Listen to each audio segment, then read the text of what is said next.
Holy cow, did I finally get where I'm supposed to be? No?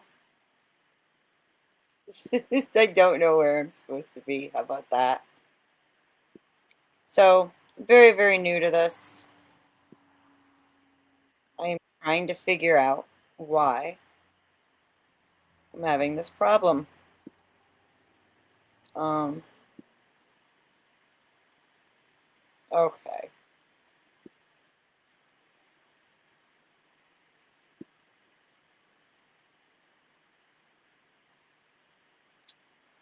I'm live in the wrong one. Yeah, I don't know what to do about it. Every time I try to start a stream, it's fucking up and not going where it's supposed to go. So, I gotta go yell at my mod. Not yell at him, but tell everybody to come here. I'm gonna need one of you guys to help me out with this at some point, please, because I'm fucking something up. Here. Yeah, I know. I know. It's because I set up one, but then when I hit go live, it went to the wrong one. And I don't know why.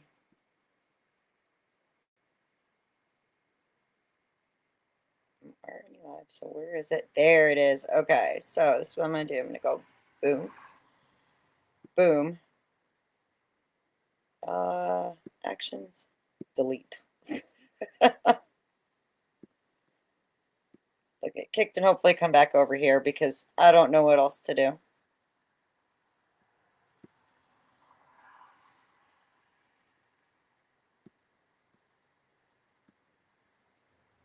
Can you guys see me in here? I'm a hop. Oh, yes, sir. Help me.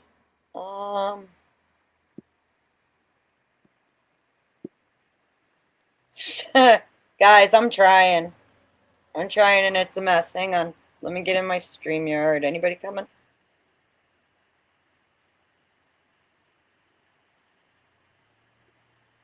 Hi, Smoking Spaceman. Welcome to my clusterfuck this afternoon, where I scheduled a stream.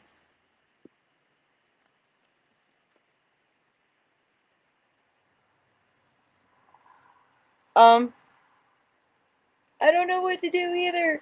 Lauren, I'm modding you as well. Because I know you're good. Just because I need help. Agrolopolis is awesome too. He's one of my mods. Trying to figure it out, guys. I'm a pin. Shit. I'm touching stuff and I probably shouldn't do that. I know they will. These guys are awesome about that. Anybody wants to come up and tell me how all the ways I screwed this one up today? I'm here. I'm living for it. Yo. Sasquatch coming. Hello, sir. You, madam, just got porn bombed. How dare you? Oh, German scat porn all over the screen. There's cats, there's dogs. It's absolutely madness. How dare you? they're eating the children. Yo. So I tried doing the scheduling a stream, right? Right. But then when I went to start the stream, it wouldn't link up to the scheduled stream. And last night, or well, the first two times we had this issue where I ended up with two lives running at the same time. And then I had to figure out which one I needed to delete. It takes a little while, but you'll figure it out. You just kind of got to screw it up in all the right ways, and eventually you'll get it. Oh, so you mean I'm doing a good job, That's right? that is the job. This is what you do. Bang Well, your head against the wall until something sticks. another hey, this morning I went over to Kev's channel and I restreamed me on his panel to my channel. Okay. I'm kind of proud of that. Figured it out. I can do that, but I can't start a goddamn stream where I'm supposed to. Well, it's the same thing. It's just that when you go to hook up your channels and stuff, you have to click the right buttons in the right order. And if you ever back out of anything, the whole thing shuts down and you got to start over. Yeah. Okay. So like when I schedule a stream, like to start at 5 p.m., like I did, um, how do I then I have to keep that screen up where I've got it all set up, or So if you look at your screen right now in the upper right hand corner somewhere, there should be an end stream button. Don't touch it. I'm not touching it, but yeah. Okay. In the same spot, there's a go live button when you've got it scheduled, and you can just go live at any point in time you want to. But the thing is you can schedule a stream, you can set it up, you can go into the studio of that stream, and until you hook up your channel to it or a channel to it, it doesn't do anything on YouTube at all, right? Yeah. So there's nothing there. Even though you've got it scheduled, you've got it set up, everything's there. Until you connect the channel, it doesn't pop up on your YouTube at all. So Yeah. And that was the thing, was it was like I had it all scheduled and I thought set up to do its thing. But then unfortunately, when I tried to I went go live with my fucking StreamYard and it wouldn't link up to that. I had to create a whole new one. I couldn't even get into it to start it. It wouldn't show me the screen to, like, you know how you go to the create and you hit the go live and that's where you set it all up and you can take care, it lists it lists your streams, right? And you can like micromanage the streams. I couldn't get to there in order to start the stream that I had pre-scheduled. I do it the other way around. I set all that up before I schedule it, so it's carried over into YouTube. So the description and everything is all written when I first set it up. Yeah, I had it all, like I thought I had it all set up. It just wasn't, the StreamYard wasn't linking to the stream. I don't know. It's a hot mess. I'm learning, kind of, except for this one. This one, I'm gonna have to like video call somebody and be like, "What do I touch?" The I wasn't supposed to launch anything yet either. That was the fun part. I happened to be over on Abe's. He was shutting down for the night, and somebody was like, "Oh, so that means Beth needs to go live," and I was like, "I need to do what?" Oh, hang on, Ag. Uh, so they ended up talking me through how to set it up, and there is definitely a short video on here of me pretty much going, I clicked the button, it didn't do anything. I don't know what I'm doing. um so yeah, funny stuff. Good times, good times. Hi Cynthia. Hello Lauren and Agripolis. I'm glad to see you, Sasquatch, really. I'm trying. I'm kind of like that spare tire that you don't need until you need it. I think you're always useful, actually. You I typically like being useful. you're really insightful too with a lot of stuff. Yeah, what's all right, so overlay. What am I doing with that? You click it and it covers up the whole screen. And then you bring somebody up that you don't know who is. And you say, "Hey, bud, are you going to helicopter your penis at me?" And That's stuff like right. That's right. I gotta learn about that one. Okay. I need to get some overlays in here. And just because you can see someone on a camera, don't mean that's the person that's actually there, right? Yes. Because I can show you all kinds of stupid shit using OBS. Oh yeah. Yeah, yeah. That's why it's Completely out of uniform right now, like I'm not doing it. I need to get some overlays because you're right. I didn't even think about that. I should have thought of that already. Well, I mean, I'm sure you have some pictures in your freaking uh, Yes, and somewhere. Just you can literally go over and be like, add overlay and pick one of the pictures that you've that's what got. I'm doing right now. It's not Adding completely one. retarded, or show your kids, or show your Boom. address, or any of that trash. I got the perfect one, and I got it Some pulled up and set for the overlay. So when people come up, that's what I do is I put the overlay up, add the person to the stage, and make them show me finger. no, no. See, you can look backstage and you see me over there, right? Oh, I see you, Vibe. Thank See my you. little, you see my little screen. Yeah, backstage. Hey, Like what's up, bud? What's up? I'm picking up my kids right now, and I just saw you streaming, Beth, so I figured I'd join in. You can kick me, by the way. just I'm wanted to say a distracted. quick hi. Well, I appreciate you stopping in, saying a quick hello. Drive safely, okay? I am. My eyes are on the road, not on you guys. All right. I'll be around for a while. Do your kids first. Family first always, okay? Well, this is how it works. I drive there, I park. I have them walk to the park from the school, so they have a little bit of independence. And I just sit there at the park in the air-conditioned car until they show up, and I let them play. And then once they're done, they jump in the car. Got it. So forgive me. So Sasquatch. When people What I come do? up, when people come up, I can see them down in the bottom Right, backstage. right. So if I can see them in backstage, but the audience can't, Not only that, they can't see you. The only way they see you is if you're up on stage. They also can't see each other. yes. So then, as long as they're backstage and I make them cam up and show me whatever and, establish who they are, or If you well, can. They I won't also, hear them though back there. you won't be able to hear them back there. That's why you have the overlay, is specifically so Got you can bring somebody like me that has a unique voice that to come up and be like, yeah, it's me. Gotcha. I'm that guy.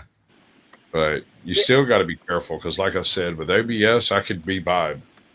I can copy what he's got going on right now for 15 seconds and then pop in and show you the 15 seconds of Vibe driving and be Vibe. And even if you're live on stream, if you've got somebody backstage, you can say, "Hey, can you just cam up for a second and just show me who you are?" Yeah, give me two The audience fingers, doesn't see make it it. the middle one. Yeah, I mean, I always do that. Whenever I join any channel, even if I'm not like in the mood to cam up, I'll cam up backstage, do a little peace sign. If they don't do Or that, some then just say, signs. "Hey, XYZ, can you cam up and give me a peace sign or the middle finger Yeah. or whatever?" Yeah, I've listened to OG and Dusty and everybody go through that plenty of times. I'm still a You, little you'll enjoy, scattered on my stream. you'll enjoy this quite a bit. The night that I interviewed Jack Talcott, I had 6 prawn bombs going simultaneously backstage. Right.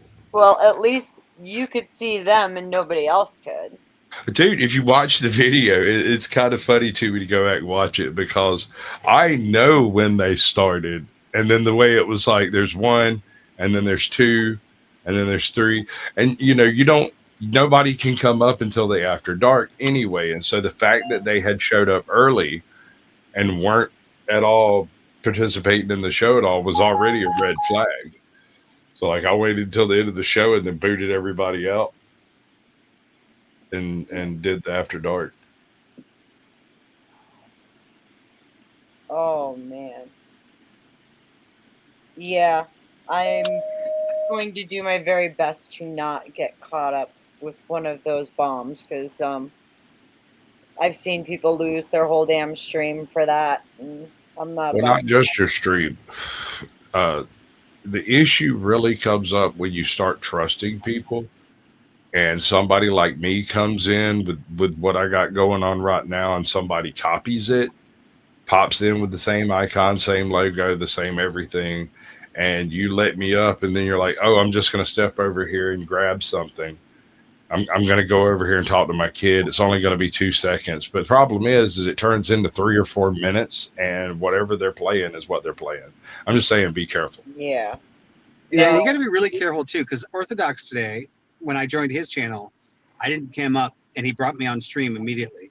And people can copy him. Like right now, I can copy Sasquatch's icon here, Yep. and I can join a channel with that as my profile picture. Yeah. You can't trust the picture. You have to make them cam up. And I mean, thank God for Orthodox, right? That it was me, but it could have been a total prom bomb, right?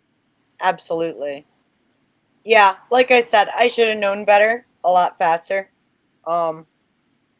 I was a little flustered because, like I said, like I had a whole That's stream. exactly when it'll get you. Is Yeah. when you get twisted up and you start trying to press buttons to fix things, and instead you end up making it big screen and then leaving the fucking channel, and then you're like, oh no, I got to get back in. I'm literally bombing myself. Oh no. The very first stream that I did with Abe and them, like they all came over for a little bit, and well, more than a little bit. I think Grump was here till like 6 a.m.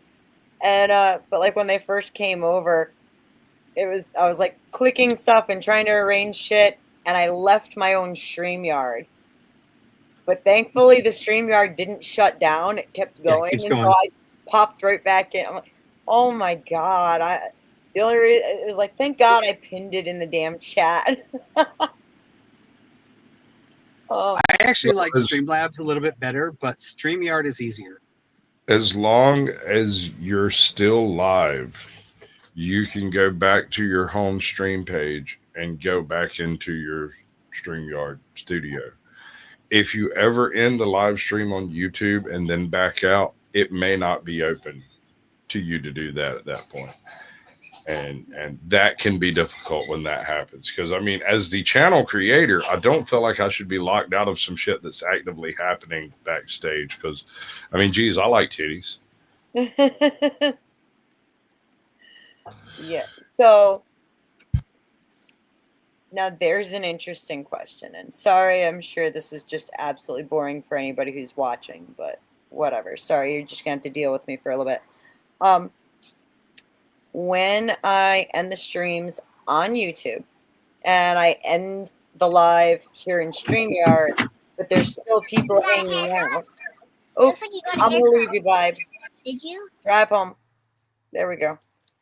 Don't Um, talk to the kids. So Do it if all you- on StreamYard. Don't muddle around with YouTube until you get a few hundred subscribers and start picking up some special features, right? You can look at your analytics and stuff, but there's really not much you can do once you're live on YouTube from the YouTube studio, right? And everything that you're talking about changing can be changed in StreamYard and is reflected in YouTube within a few seconds. Yeah. Well, like what I'm saying though is when the stream is ended, right? Yeah. And there's still people hanging out back here. Right. If I leave, how long are they back here for? As long as there's people in the studio. In fact, I can save a link from one of your live streams and then send that link to somebody else, and me and that other person can go to a studio that doesn't exist and sit there and bullshit around. Yeah, but you wouldn't be able If to one get of up us- on hold on. stage to do If it. one of us has the keys, right? As long as one of us can bring someone up on screen. But yeah, old links that are broken, they just come into your StreamYard backstage. They can't really do anything, but they're still there.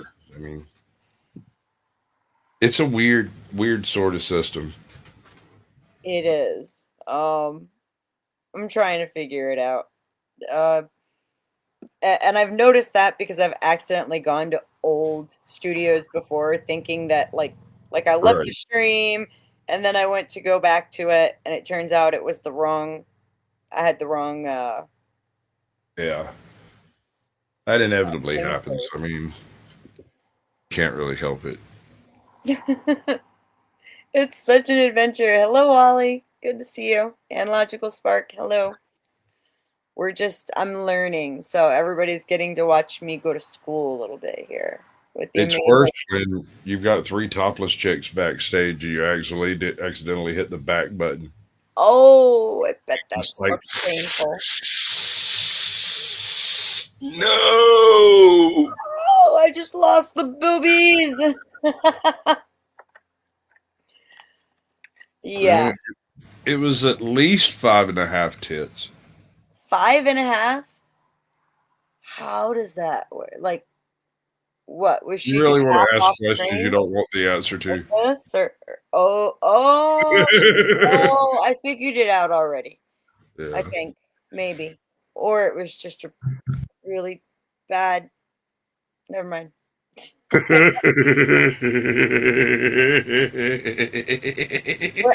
the That's question like I like now? to get into people's heads. That's Sasquatch. The question on everyone's mind is: were any of them pierced?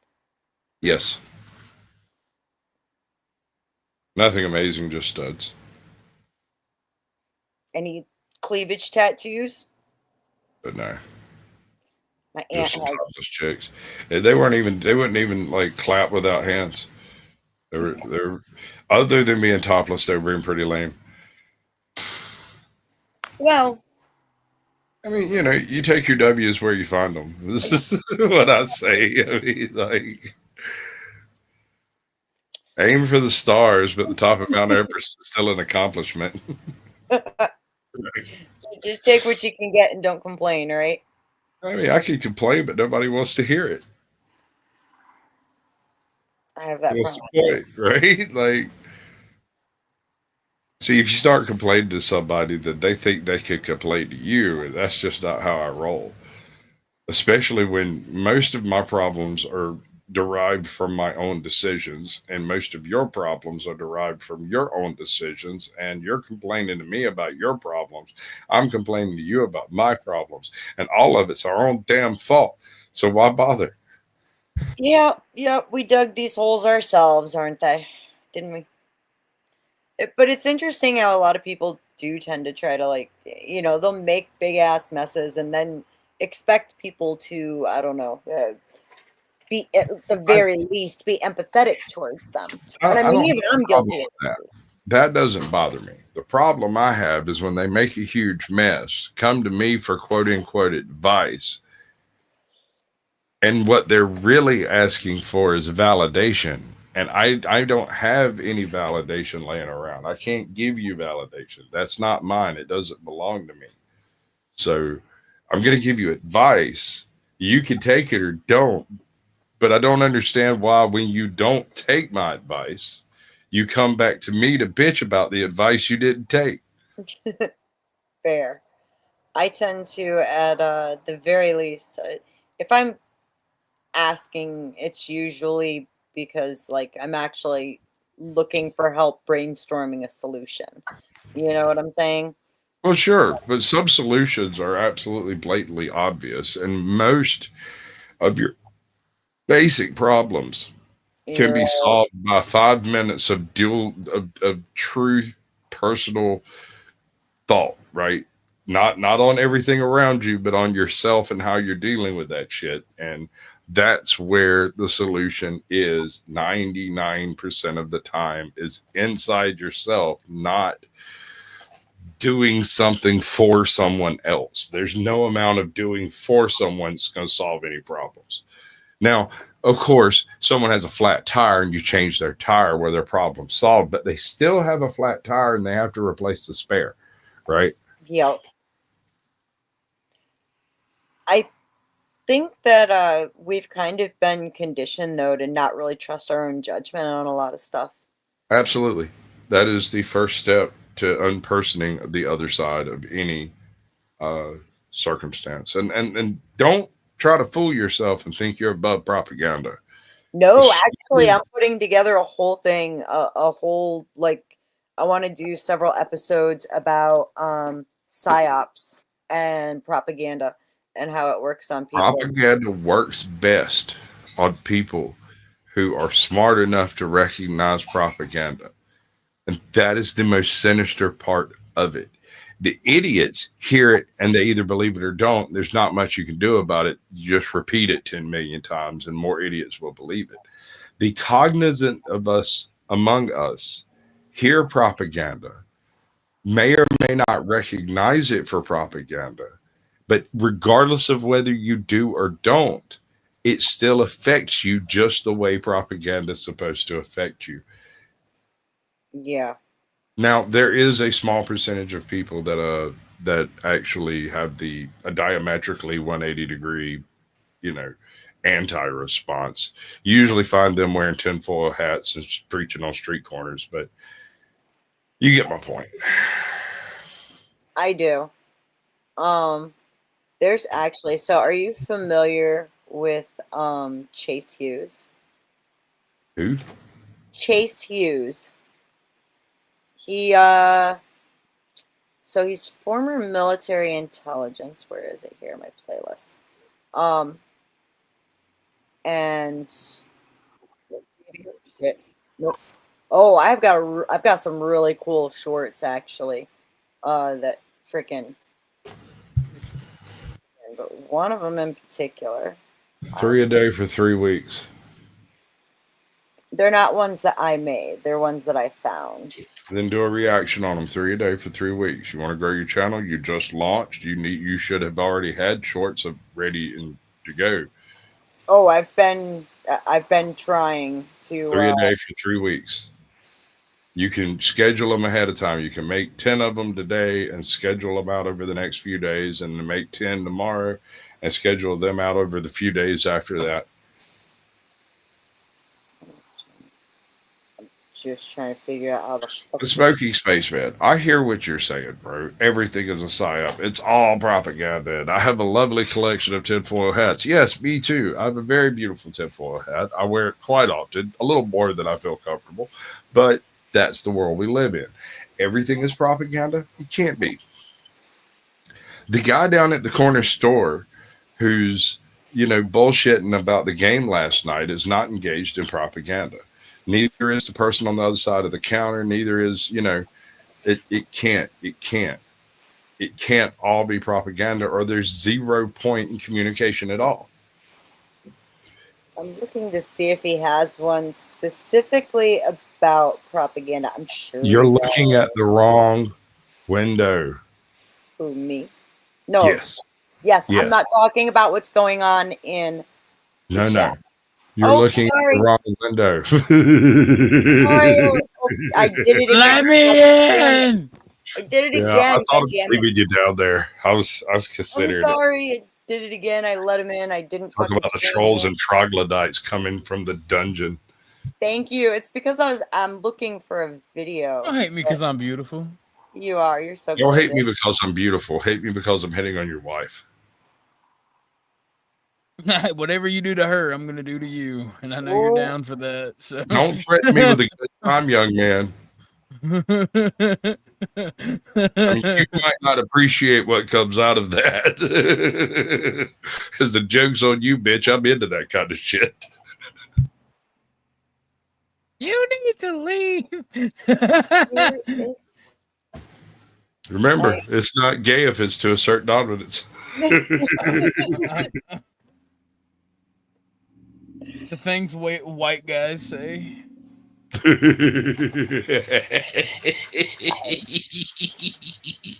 I'm out of this one. Damn. I'll just I'll hold tell you. Okay. I always thought that Beatty had it easy. I'm going to make you retch like a llama. You even know what kind of sound a llama makes? I've heard it on camera.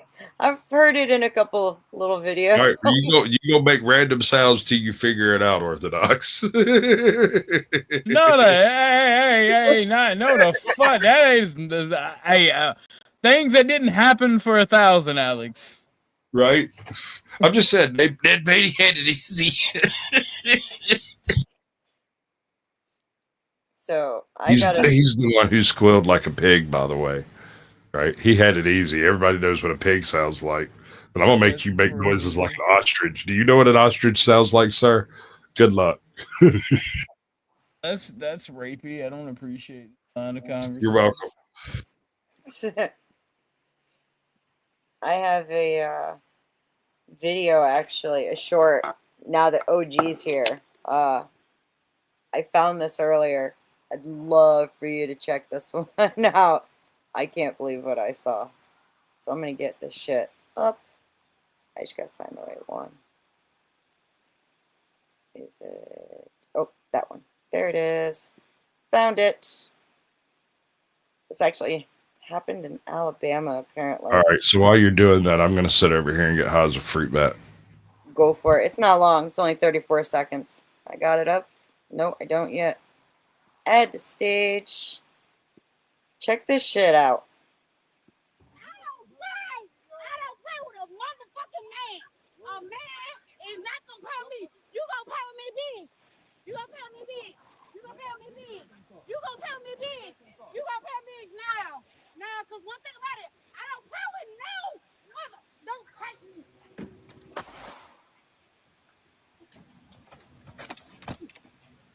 I'm glad he moved the camera for that. I still say the automatic response of disarming a person should be immediately pistol whipping them. I would agree. She I mean- was on the ground. You have the rights to bear arm, but if not the ability, Still playing. you don't deserve it. That shit is insane. This is why they question, that doesn't nothing good for the Second Amendment, and even less good for women handling firearms. Because the fact that she got out with it like that is bad enough. There's this misconception that the gun culture promotes a certain level of violence. And if you've ever actually involved yourself with any of the gun communities anywhere, they are the least violent people you will come across. And it ain't because they're scared of you. They're not scared of nothing. They got more ordnance than NATO. And they're just not concerned with the fact that you're upset about their guns. We don't care. I'm not walking around here goose stepping trying to make people do stuff. That's not the way I roll. Yeah, but you There could we go. be. You could Sure. be. Sure, everybody was needs a trying to weekend. But scroll it. listen, when the goose stepping starts, that's when I start having an issue with things. That is also what the guns are for. Just saying. Oh, listen, I was trained with firearms. Nah. On a team in high school. I'm horrible with pistols, by the way, when we're going for like long distance accuracy. Oh no, that's why they're Bro, for I like matches with a pistol. those are for up close. But when we went and played with those at the range, wow, I got mad. But I don't think that there's enough actual education when it comes to firearms in our country. Oh yeah, no, I'm firmly of the opinion that if it's going to be in the Constitution, it should also be in schools. I love it. Whether we're talking about shooting teams, competitions, whatever you want to do on that front, sure, I don't think children should be given firearms. Don't be fucking ridiculous and pedantic. I'm talking about learning about things about the Second Amendment. You can learn all of your firearm safety holding a firearm-shaped wood block. Yep. But their little hands are good for Shut up. discipline. Stop it. I was like No 4 years old. child the first time I soldiers shot a 38. now. Man, my grandparents, my dad's parent, well, my grandma and her husband, the only grandpa I've ever known, they're all in Texas. And like I can remember going to visit and being like, Grandma, I'm gonna go out and walk around, and she's like, wait a second, baby, and reaches behind her chair and pulls out a fucking revolver, and she's like, take this with you. And I'm like, do I need to? And yeah, there's wild boars. You might need it. Gam got that thing on her. That's Oh crazy. my lord, that That's house, where you need to move to, Texas. that Or house your was family there. packed with them. My grandpa, he was the type of man though that was like, nah, baby, come on, and like grabbed the shotgun and got the four-wheeler and took me all out because they had like 26 acres or some shit. Or no, it was more than that. It was way more than that. But beautiful property. But it's like the amount of people. Yes. Hi, Lord, help us, Tampa. I feel like every male should be issued in 1911 and $1,000 at birth. Oh, I think my son would be happy with that. He needs some education. My daughter's been taught some. Definitely. I think that the education across the board, though, in this country is definitely lacking. I'm all for having it in schools. You know, like I said, my high school had a shooting team. And, you know, of course, everybody, like, only the rifle team got to use 22s, though. You know, everybody else competed back and forth with pellet guns, the air rifles. But that shit blew my mind, though. Finding that short, like, I came across that and was like, you have got to be kidding me right now. And it sucks because there's people that'll take that footage and use it against the Second Amendment. You know what I'm saying? You just can't be scared. You just gotta be like, hey, first off, bitch, from my cold dead hands, you understand me? You gotta I be will like that bitch fucking in that cut you. video we just watched. Yeah, I'll take your gun and beat you with it, ho. He pretty much fucking did. And good for him, too, because she popped off a round before he got it out of her hands. Yeah, well, see, women, we really need to go back in time. Like, y'all women, y'all don't deserve rights. I'm gonna be real with you. You can Hey. have my right to vote, sir. Don't tell Lauren or D3 I said that. They'll beat me. No Lauren's in the chat, so Lauren is not in the chat. I didn't see her. She is not in the chat. she has left. She left. I didn't see her. See her? She They'll probably put you one of Kissy Cat's cages. No, she's in there. She's in there. Hate to tell you. She's popping up. hell no. How could you let me say that? This is your fault now. Oh, okay. Yeah. Blame the woman. You know, it's okay. Yeah, because I want it both ways. I want to be able to blame women and then bitch about them. That's all good. I can handle it. Women have been taking the well. Actually, men, I think, end up taking way too much fucking blame. They're not allowed to be men anymore. I agree with that. We're also supposed to take the blame. It's like we're responsible. Well, that Yeah, y'all I let mean, this that's shit all- happen. It's not your fault. that kind of goes for only for people that actually, you know, adhere to biblical principles, though, right? I mean, with the exception of some groups of people within secularism, but for the most part, I find that tends to be more of a religious principle. Not saying it's a bad thing. All things are bad. Some things are fun. But it's very rare you come across a truly good thing. You know, like honey. Oh, honey's so good. That's why I can't wait to get my apiary. I'm There's a finally gonna do it next year. There is a bad thing about honey, though. Do you know? What? Shut up. You don't know what you're talking about. You're There's just a never woman. enough. Exactly. See, Sasquatch gets it. There's one other bad thing about honey, and that's that it can, if you give it to children, it's like under the age of 1, it can fuck up their immune systems, because it has antibodies in it that, like, I don't remember if it's that they're not supposed to have, or like, I don't know. It stunts their immunity growth. That's what it does. You have to be able to live long enough in your environment to develop things, and the honey, giving it to a child that hasn't See, developed man, that way this yet, is it what does. happens when you give women rights. they fruck up the country and then they start hating on honey. No, I You wanna love hear a honey. I love funny honey. statistic? It just don't love me back. And actually, I think honey actually carries extra antibodies rather than Antioxidants. yeah. I have a funny statistic that I came across a few years ago, and it always tickled me. People from Georgia or from the southeast, this whole, what do we call it, low country region,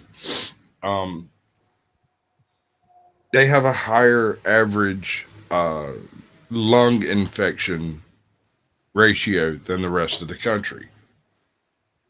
Anywhere else in the country, as a matter of fact, even like Louisiana and bayous and stuff, probably the fact that we're in a cloud forest and we've got a lot of different molds that just have never been identified by science, That probably. makes sense. So wait, serious question. Like this isn't me be funny. Like I play a game that's really obscure, and you get to generate the planet from like whatnot. So like Georgia is when they say cloud forest, they mean like the type of forest, like the broadleaf and pine mixture that we have with like the fog, kind of like Oregon. Yes, well, yes, but that forest is supposed to be broadleaf and chestnuts.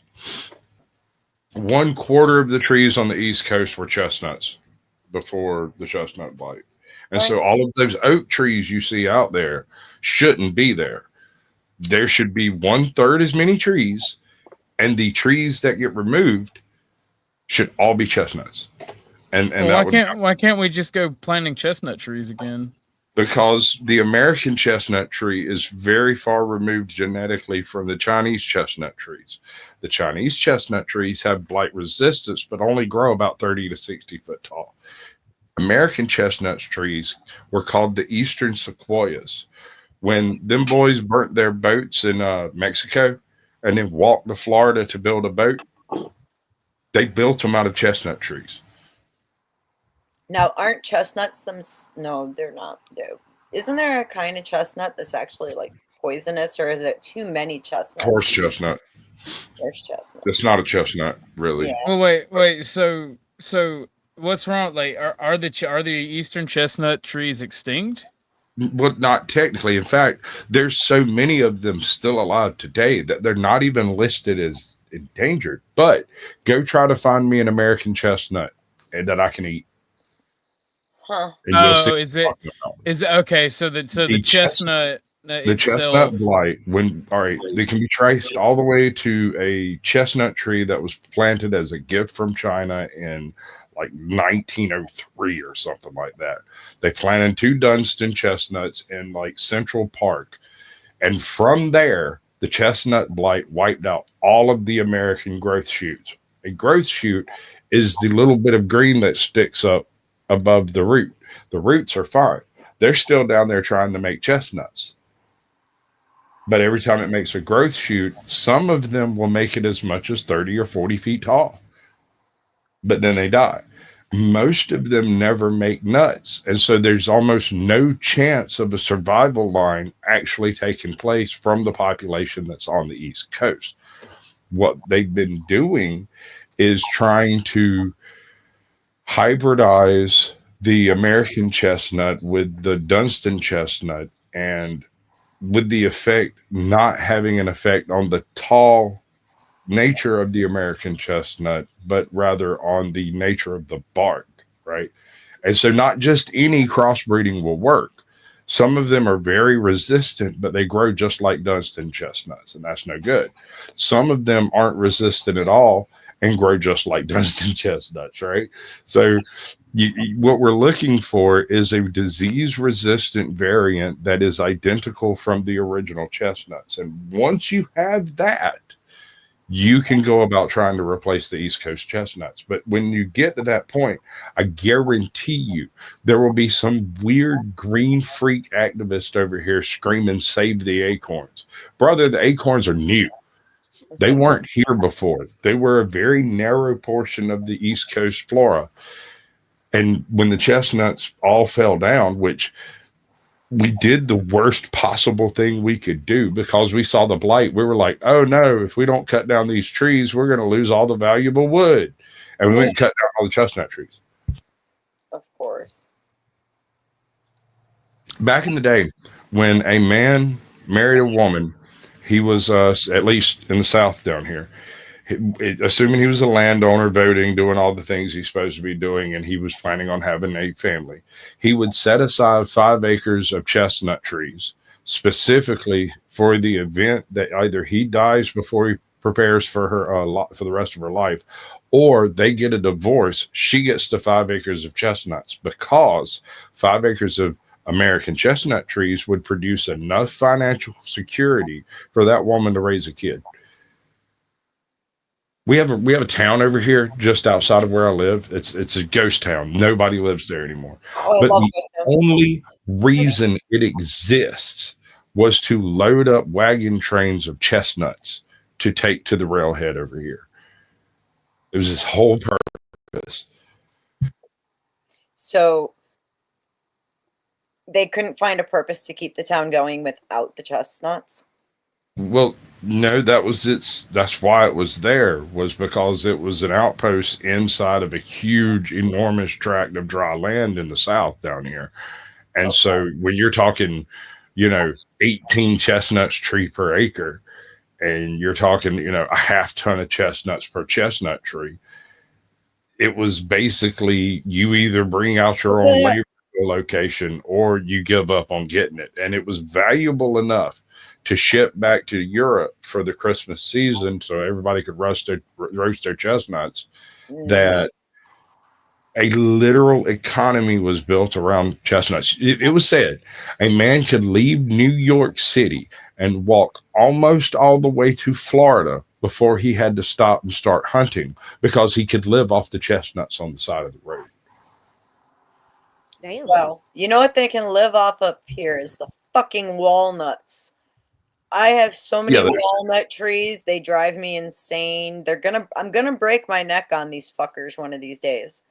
Like, I'm not kidding. I feel like we need to get into terraforming more as a species. Just cut down the chestnuts and replace them with walnuts. If that's no, that's not actually conducive to what we're trying to do here. All right, so there can't be a Bigfoot. Bigfoot can exist. But previous to 1916, he could have, because a man could walk from freaking almost northern Canada to Florida without having to carry anything but a little hardtack and some freaking bacon, and live a healthy life. You didn't really need provisions so much, because they existed, and you could toast them, you could roast them, you could do all kinds of different things with them. Yeah. Those would be back in the days when people jumped on trains and rode them back and forth to wherever, looking for work, and even the walking, right? The pioneers were successful for a reason. Yeah, they kept coming.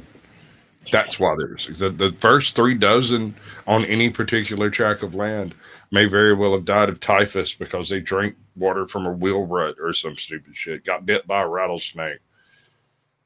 I played Oregon Trail. I know what this is. Me too.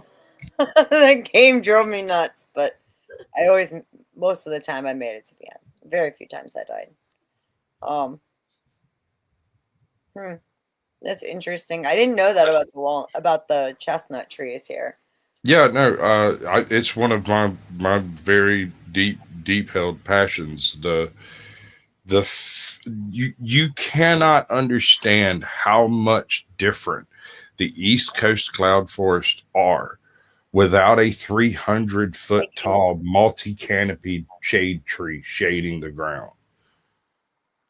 Well, what would be the difference, though, as far as like what's the word I'm thinking? Basing the word on the East Coast.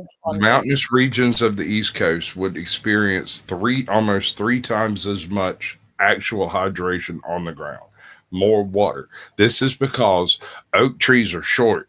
Freaking walnut trees, all of those things cap out around 60, 70 foot tall. That is a really big walnut tree. An American chestnut will grow 300 foot tall. Will put on 60 feet in 2 fucking years. Damn. Now it'll stay short for like 3 years straight. It just sits there and gets thicker. And then one day this fucker decides it's going for the canopy. And when it goes, it'll put on 15, 20 feet a year with no sweat. And it'll do that for like 10 years unless it's hit by the blight. Once it's hit by the blight, it shuts it down. The stalk, if it gets over 25, 30 feet tall, will attempt to make chestnuts. And they do. And some of those grow, but almost all of them will be chestnut blight susceptible. And so what we need, right? We need a laboratory environment, somewhere we can put these things and they can live without coming across the chestnut blight safely. Well, what kind of environment is conducive to them actually? Western Colorado, the desert Southwest, and a specific valley over there that is also the location of a very interesting cloud formation. That spot. What is it that has changed the East Coast to make it so that it's not conducive to them? Chestnut blight. What's causing it? It's a disease from China. Yeah, it's nut fungus. It's nut fungus, and fungus. it's everywhere. I know that it's nut fungus. My question was, where did it come from? And China. Saying that it came from China, I get that. Dunston chestnuts. So I get that because our lake has been having massive issues with Thai basil taking over in the lake, and it's destroying boats. It's destroying our natural algae and flora in the lake. And like, there's periods of time throughout the year where you can't go in the water, you'll break out in a fucking rash. And it's all due to the stupid Thai basil that foreign college students brought over and said, oh, hey, we could keep this growing here all the time. So I get that. We also have this invasive fish they brought over. They also brought over fucking snakeheads. I caught one of them. They're nasty bastards. Florida is going to be the epicenter of the American natural disaster that is invasive species. Yeah. I did a couple of shows on this whole concept here. And something that a lot of people misunderstand about invasive species, they picture it in their heads. They're like, the rabbits in Australia, right? Dingoes. They think coyotes and that's not what.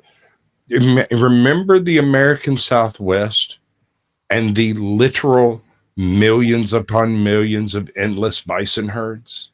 Yeah. The passenger pigeon with flocks so dense that they blocked out the sun in Chicago for 3 fucking days while they passed.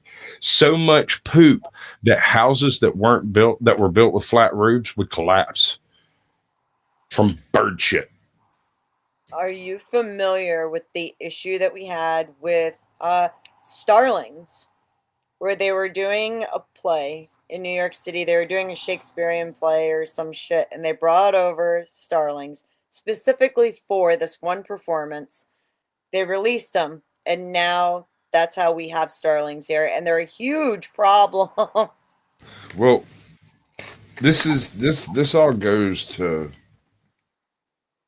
when you look at the pre-American continent, you find an interesting selection of species. There aren't but a few, but there's a shit ton of them. And that's what an invasive species looks like, right? That is a completely unchecked natural progression of an invasive species. Is billions of bison, billions of birds, billions of freaking crabs, whatever they are, right? Yeah. They outcompete everything else, and you end up with like the freaking prairie. The only reason the prairie exists were the prairie animals that made the prairie the prairie. I saw something where there was a change that was made in the northern states, like North Dakota and, along our northern border. They changed something where now the wolves are coming back. Did you see that one? Yeah, you stop shooting them. That's all it takes. Well, The gray wolf is one of the most adaptable creatures on this earth. It is Beautiful. difficult. Okay, sure. While they're eating your face, they're not a dog, honey. I know they're not. I just said they're beautiful. Not that I wanted one. Okay. Don't lie to me. I want one, but I like my arms, and my face where it's at. It also likes your arms. It does. Yes, sir. Likes your arms very much and your face. But I think the bears might like him a little more than the wolf. I'm not even really worried about bears. I don't have a period, so I don't track bears.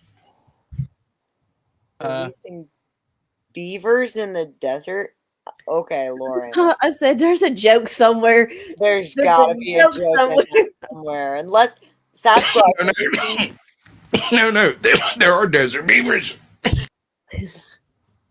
He's so allergic to bullshit. He's so allergic to bullshit. First of all, there's two parts to this. One, up in Wyoming, some freaking where, North Dakota or some shit, there's this area that for whatever reason has been deforested or reforested or something. Anyway, there are creeks absolutely everywhere, but it's also kind of a badlands kind of environment. There's a whole bunch of short trees. There's virtually no nutrition in the soil, and they threw a bunch of fucking beavers out the window into this high desert environment. And over the past 20 years, they have changed it from high desert into literal wetlands. Like full on, full stop. Right. The beavers, with no help from Uncle Sam, have turned this place into a fishing paradise in the middle of the goddamn high desert. Well, on the edge of high desert. Anyway. The other desert beaver is the Rio Grande beaver that doesn't build dams. It's just a big fucking rat. So what's the point of them even being there? What's it? I don't know. The Rio Grande beaver is its own species. It's not like the European beaver, the Eastern beaver, the Great Lakes beaver. None of them. Lauren, how long are these two videos? Just curious. 1 million years. Yes. Millions. Oh, no, that's not what I wanted to do. Let me freaking copy. I'm getting there, people. You can keep talking and telling us cool stuff about the beavers while I bet you'd like me to No, talk. Beth, we just want to leave you in awkward silence. Let your show run silent. What the fuck? I know, I swear too much. I'm sorry, guys. What are these videos on? Are they on beavers? Yeah, they're on. All right. So I told you there's a specific location in like western Colorado I think would work. It's on the very edge of a ginormous canyon system that's over there. I don't know if it has any particular name. I just noticed an odd weather effect. I read some ad about it or some shit. And there's this area over there that's high desert. It's in just the sweet spot so that when anytime there's wind in the mornings and evenings, a cloud bank forms in the canyon and runs up the side of the canyon over here. And if you change the shape of the ground there, right, it's basically a bunch of aquarium rock. If you change the shape of your aquarium rock, plant a few trees in the right spot, those trees will collect more water than rains in that place by an order of magnitude. You just got to get them off the ground, and that's the tricky part. You got to have water to start that process, and that's the tricky part. So Lauren sent over 2 videos about the beavers that are actually pretty damn long, but I think she said the second one here is. Yeah, she's got a problem about that. She likes sending super long copyrighted video. Yeah, this is like a. Yeah. What's it from? Look for a watermark on it. It'll be in the bottom right-hand corner, and it'll say Discovery or BBC or PBS. Yeah, one of them the longer of the 2 has it. The other one does not seem to have one. The shorter of the two doesn't seem to have one. But when I say shorter, it's like 10 minutes. And it deals with Nevada, Oregon, beaver lodges, predators, fur trade, about beavers. The issue with beavers in the desert, first of all, a lot of the desert Southwest is not a desert in the classic sense. It's as if somebody came along and took 10,000 years of prairie and scraped it off the top of the ground, right? And there's no nutrients in any of it. And then it rained on it for 1,000,000 years. And so everything is shaped specifically to slough off water as fast as possible. That's why you have flash floods in the desert. That's why these things are always an issue when it does come around time to rain, and it's like floods out half of Houston, right? So the answer to all of this is topography. You have to change the topography and do the same thing that they're doing in like Australia and a few of these other desert locations, but in the desert Southwest here, because of the actual way the water, the way it rains there, they have a monsoonal thing. You can damn near set a clock to when it's going to rain next year based off of when it rained this year. It's regular as clockwork. It's just that it's not a whole lot in the grand scheme of things. But because the ground is physically shaped to slough off water as fast as possible, when you come in and change the shape, you slow that entire process down. And it might take 2 or 3 years for the process to like catch up to itself. Yeah. But a little bit of what are they, swells in those areas do amazing things.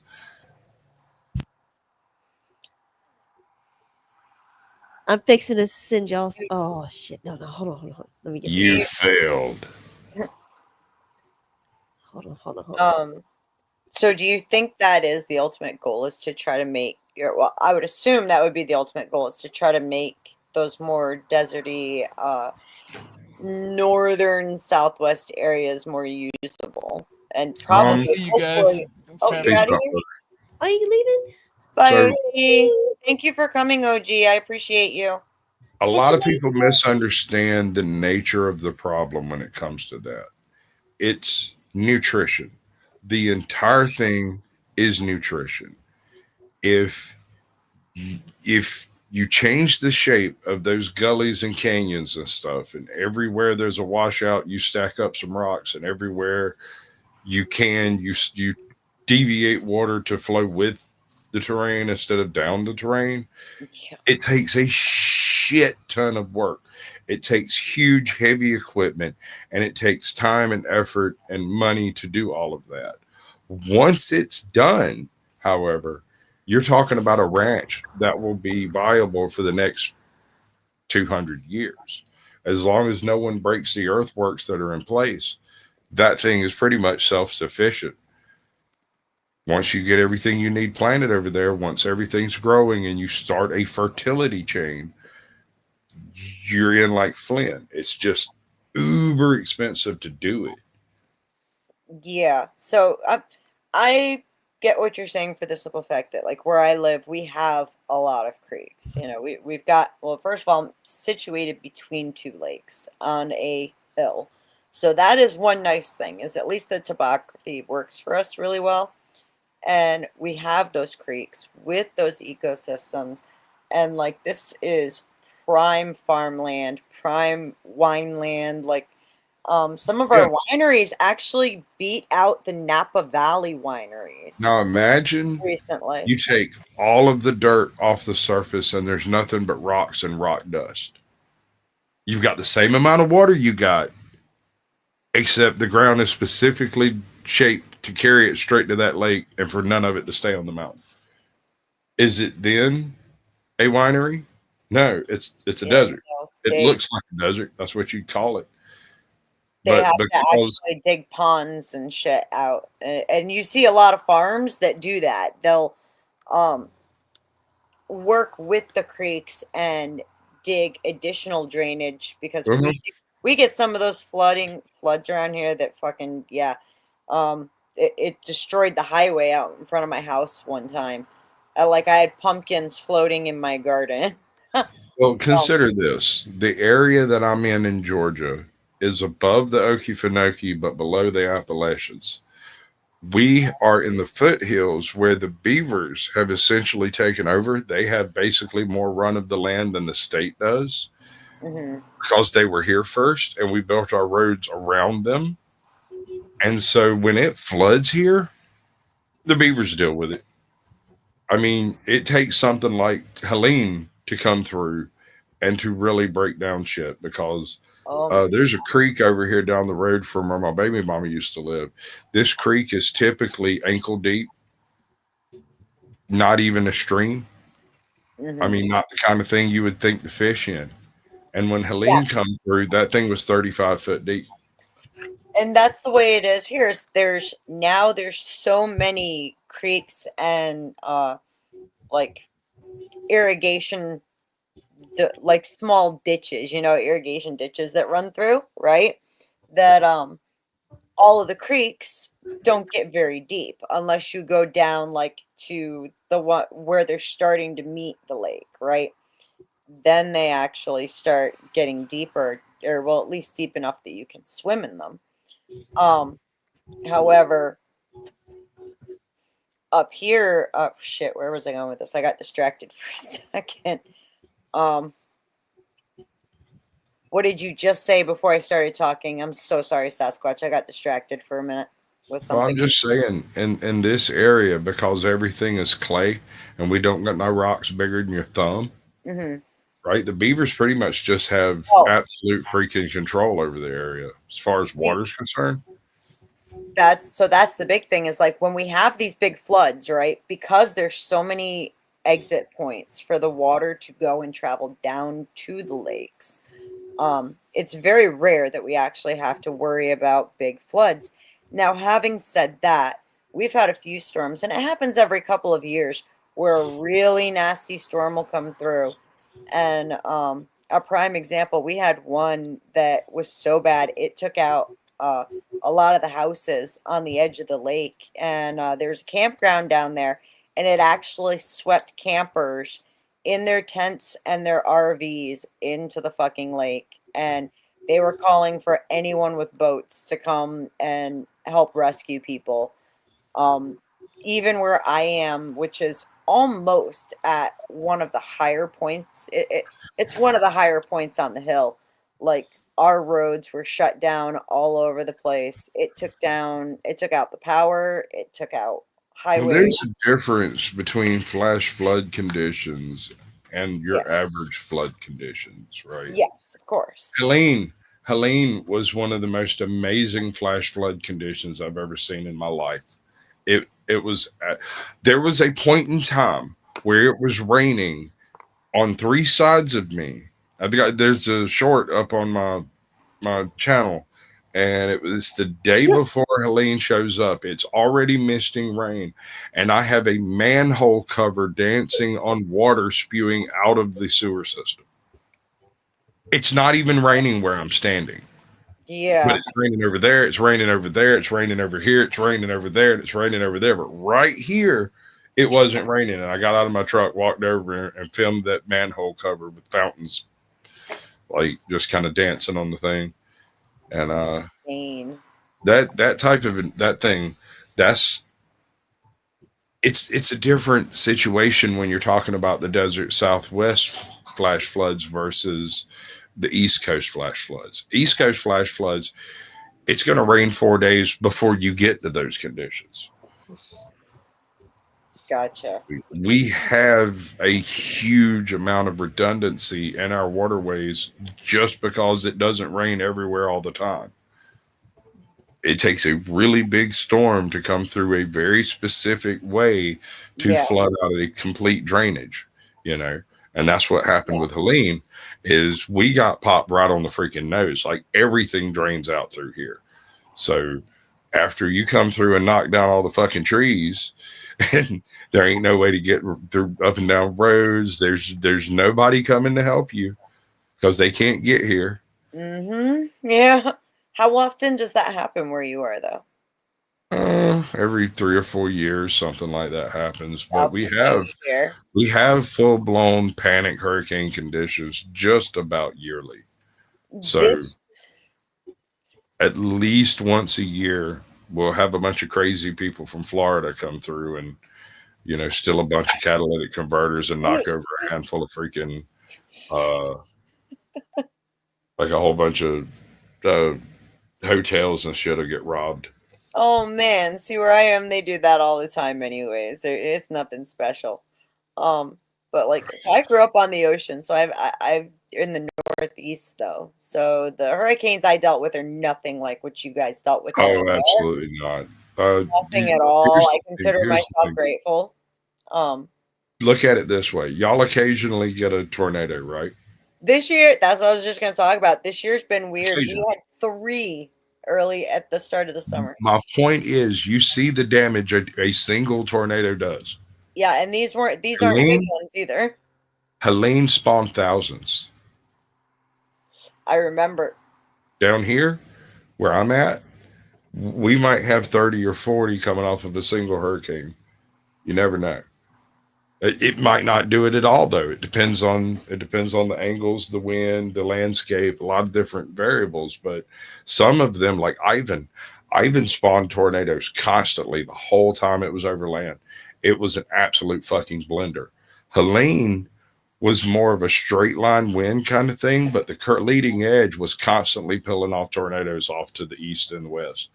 And they travel a little ways and peter out because they get the energy to keep it going is in the storm, not in the front. Yeah.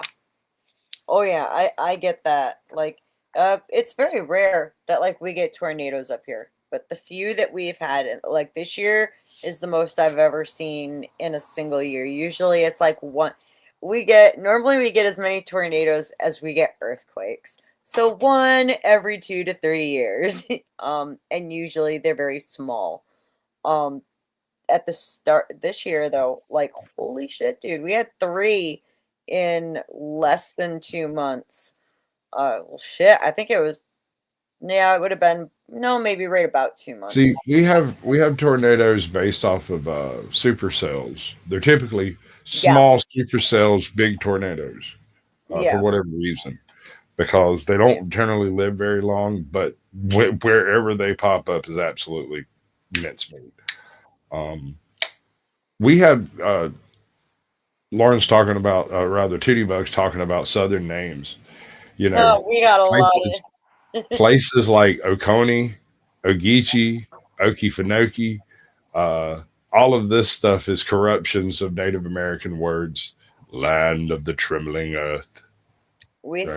We have a lot of those where I live. I'm actually on my house is in the pathway where troops slaughtered the tribes that were here.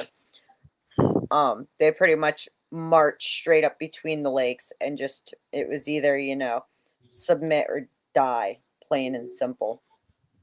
And they did do a pretty decent job of putting up how they put up like the plaques everywhere to say this is where this happened and that happened, but like a lot of our places, we have I can't even. Did y'all not see what I posted in the private chat? I'm not paying attention to that. I'm paying attention. I know. I know. I'll get You're new and hyper focused on that. What is it?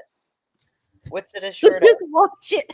You don't have to. Don't show it yet. But y'all two watch it first and decide if it's okay to put on here.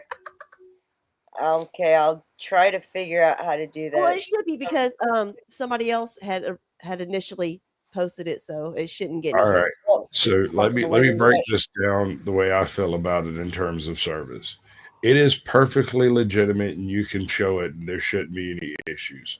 But there should be issues. Someone should strike you, and it is wrong. Just saying. So then what should I do, Sasquatch? Because I would have to open a whole new tab. It is absolutely okay to show on YouTube. No one will judge you for doing it. It is fine. However, it is absolutely wrong, disgusting, and inappropriate in every possible way. Have you seen it? You can't unsee it. No, you can't unsee it. All it is an otter eating a clam. I know. But it's an otter eating a clam. An otter eating a clam. That just sounds. And that is No, it's Cellulite that posted that. I mean, like I said, it is perfectly fine for YouTube. There's no point in Okay, I'm looking at what you're showing backstage. All right, don't bring it up yet, but watch the video. I am. Thank you for helping me. Like I said, there's nothing wrong with it, except there should be something wrong with it. It's just an abalone.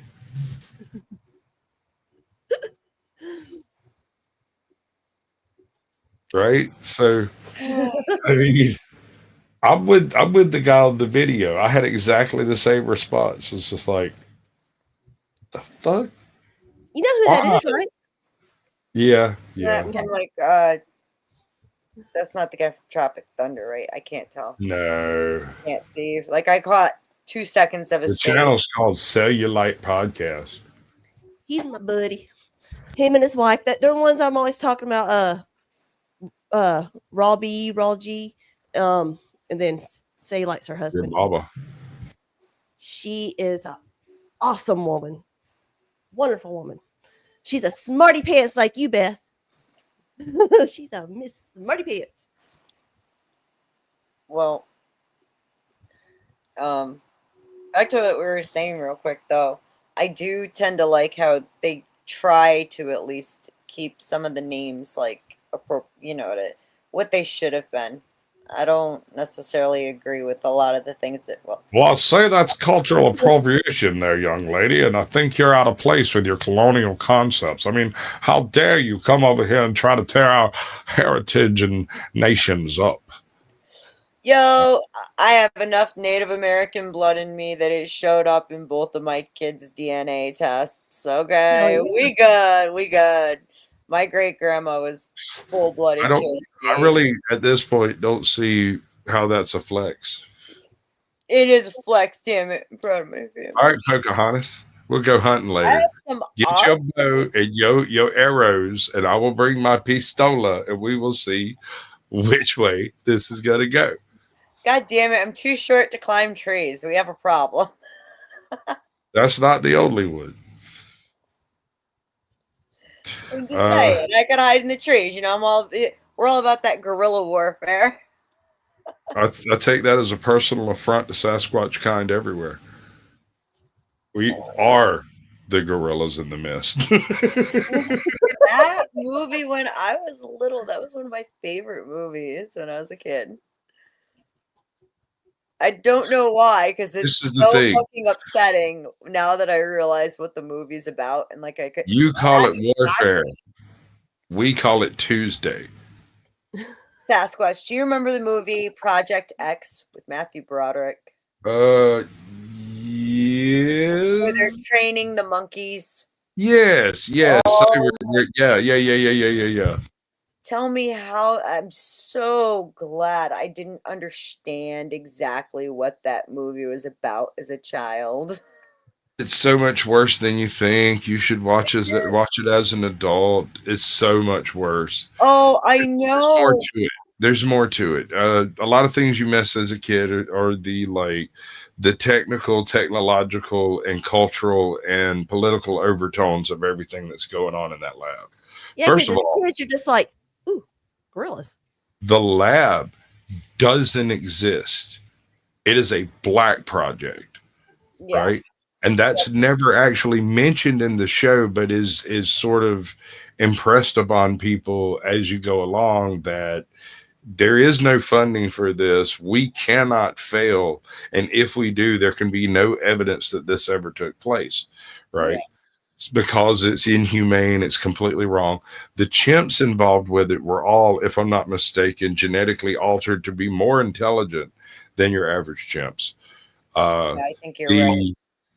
I think they were chipped up too, so that they could read their brain waves while they were doing the different tests and stuff. And there is so much more going on in that movie than just the surface level plot when it comes down to like animal rights, human rights, activism, there's all kinds of subtext that's in that movie. That's back when movies were created and not just produced. Yeah. Yes. Yes. Movies have definitely lost something along the way. And I do remember when I finally like got old enough to actually comprehend enough of the movie that I was like, I never want to see this again. There were like several movies that were that way for me that just as an adult it becomes ruined. Well, and it's funny because some of the classics were the ones that like ruined my childhood, like Old Yeller and Where the Red Fern Grows. Those movies fucked me up as a kid. Like my parents had really, really bad ideas of what was okay for me to watch as a young child. My mom was like a horror movie fanatic. So I saw the original Night of the Living Dead when I was like 5 or 6 years old. I saw Friday the 13th when it first came out in the theater with my mom and my uncle. Yeah. And then are we discussing our first horror films? What was your first one? And how old were you? That left an impact on me was Nightmare on Elm Street. Yep. That one scared the shit out of me too. How old were you? But before that was another little known gem called I Spit on Your Grave. And that one terrified. I thought she was a zombie. I didn't understand. I was like 7 years old, had no idea what the movie was about, watched the whole thing, and was absolutely terrified about crazy women in the forest coming to cut my Peter off. Do you remember the movie The Gate? Mm-hmm. Oh, yeah. The fucking thing crashes in the backyard and the kids are home alone. Oh, my God, that movie. So I've got this headcanon theory. I got just hear me out. I got this headcanon theory that The Gate was a prequel to Hellraiser. Huh. Were there the little things though in Hellraiser? Like I only remember bits and pieces of Hellraiser because that one too. Like call it proto Hellraiser, sort of. And that Sphere, I think it's Sphere. Yeah, Sphere is the final sequel to Hellraiser. That's actually the final chapter. And my husband's favorite is Phantasm. That's weird. I never liked Phantasm. I never understood primarily for the car. that CUDA. Mm-hmm. Maximum Overdrive. Oh yeah.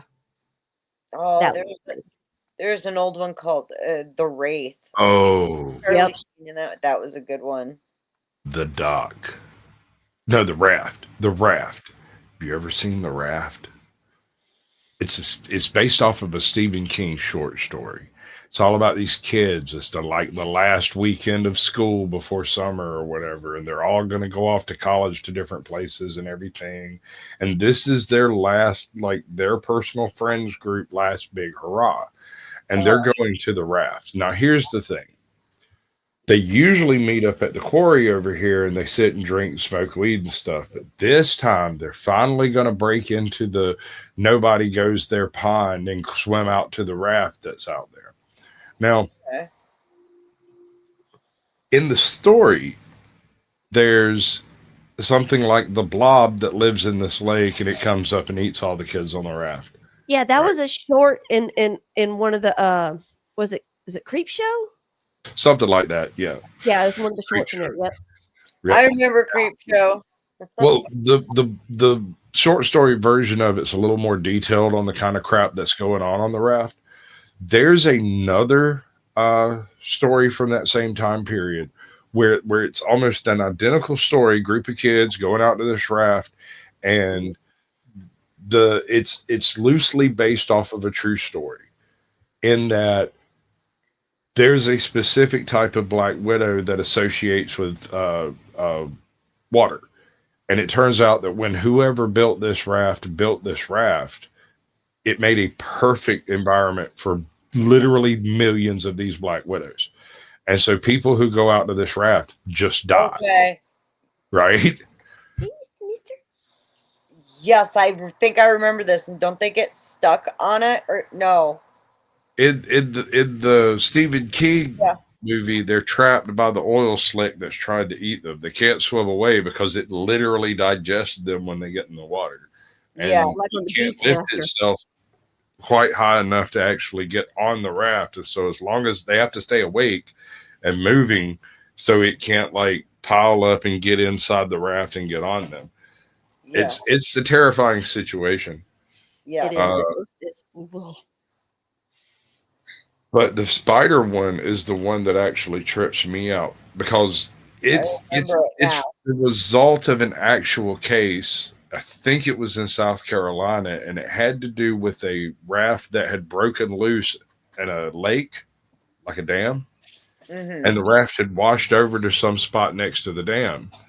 And because it was basically too big to scrap and nobody claimed it, they basically pull it a little ways from the dam and stake it out.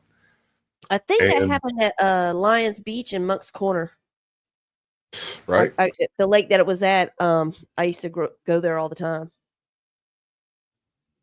Well, in this case, like I said, it was some random dock from some random place on the lake somewhere, and it got stuck over here by the dam.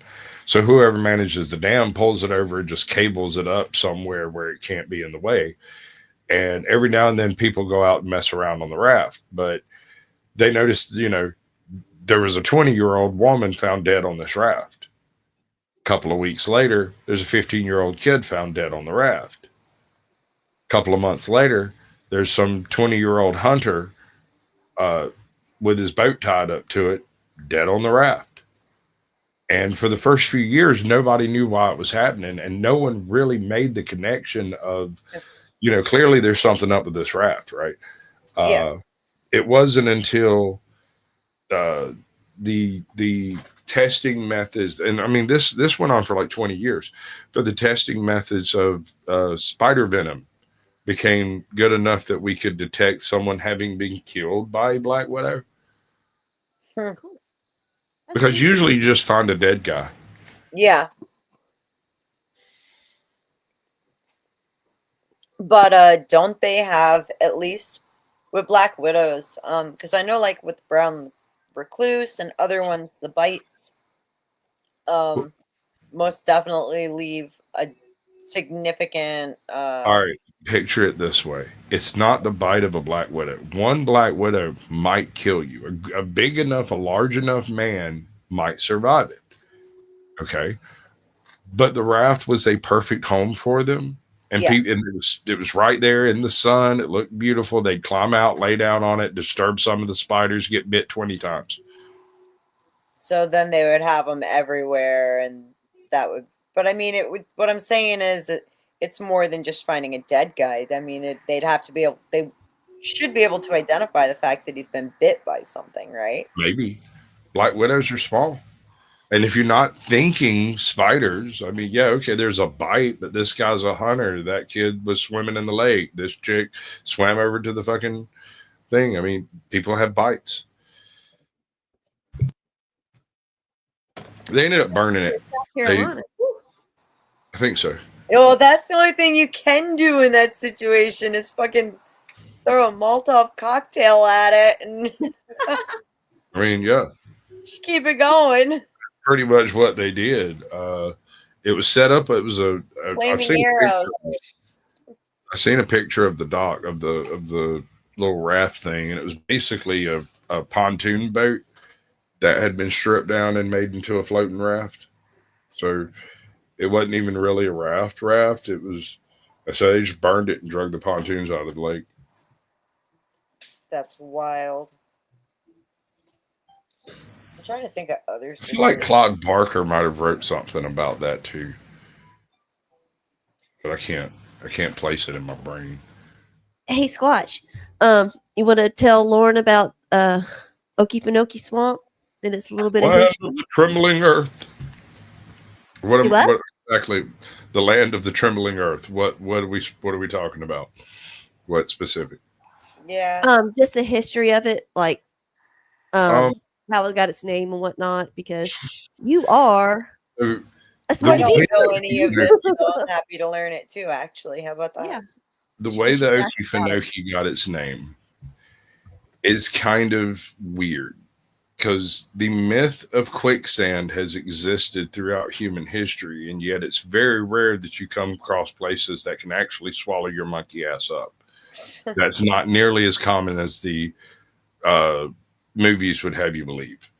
Quicksand, don't you actually end up dying from exposure and not being completely swallowed? Yes, like Mythbusters did a thing on that.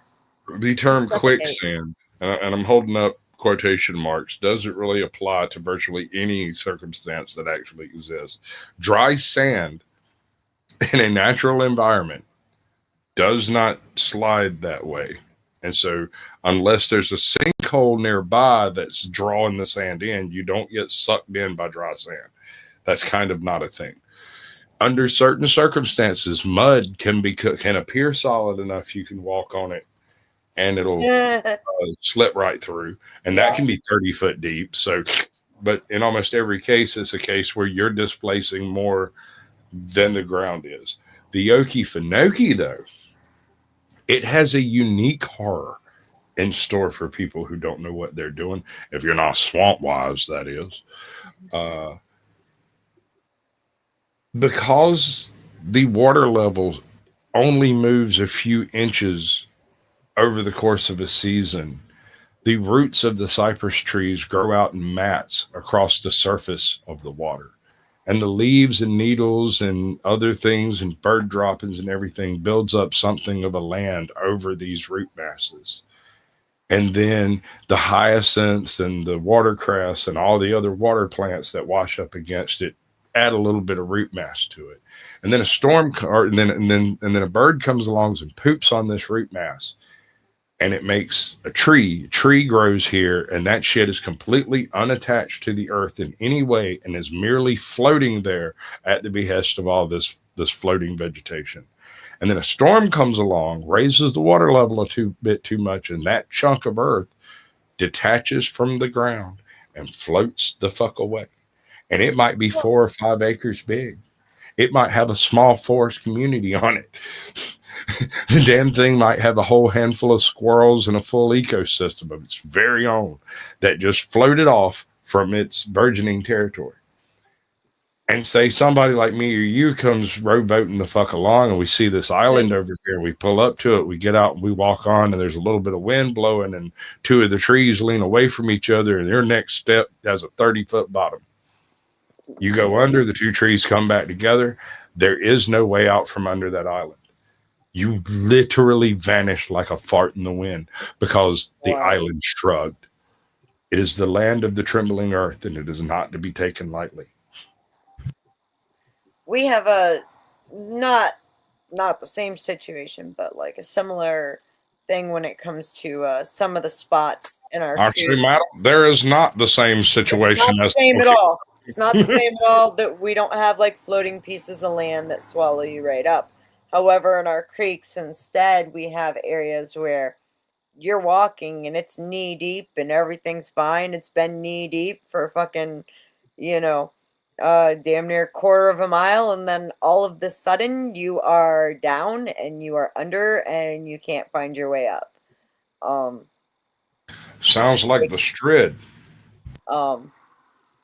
It's a massive, like, shale bed, and so there's whole areas where there's like deeper caves, and you never know when you're just going to walk right off of a ledge and go into one of these massive drops. We got sinkholes because of the shapes of them, sometimes people get stuck and can't get out. Yeah, we have sinkholes here where the clay sits on top of a shelf of limestone that's like 30 foot thick, and that sits directly on top of granite, right?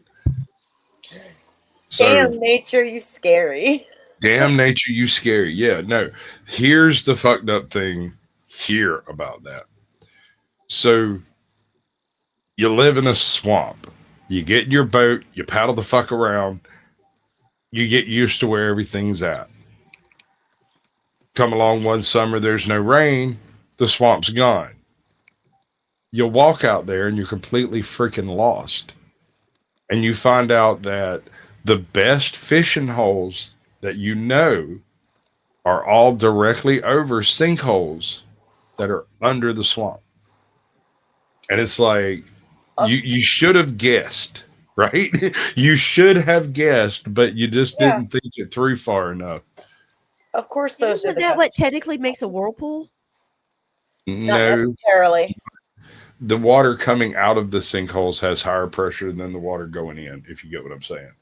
Yeah. We have this one called the Medlock hole, and the old folks will tell you nothing ever comes out of the Medlock hole. So, we don't need a wood chipper. We don't even have any with these big sinkholes and these huge drop offs. Like, there's no whirlpools or anything like that. And there's full on caves down there. Like, the caves around where I live are absolutely wild. Hurrah. One of those sinkholes. Back ancient ages ago, back when I used to go trapping and stuff with Mr. Ellison, we set a trout line in one of these locations that I learned later was almost directly over a sinkhole.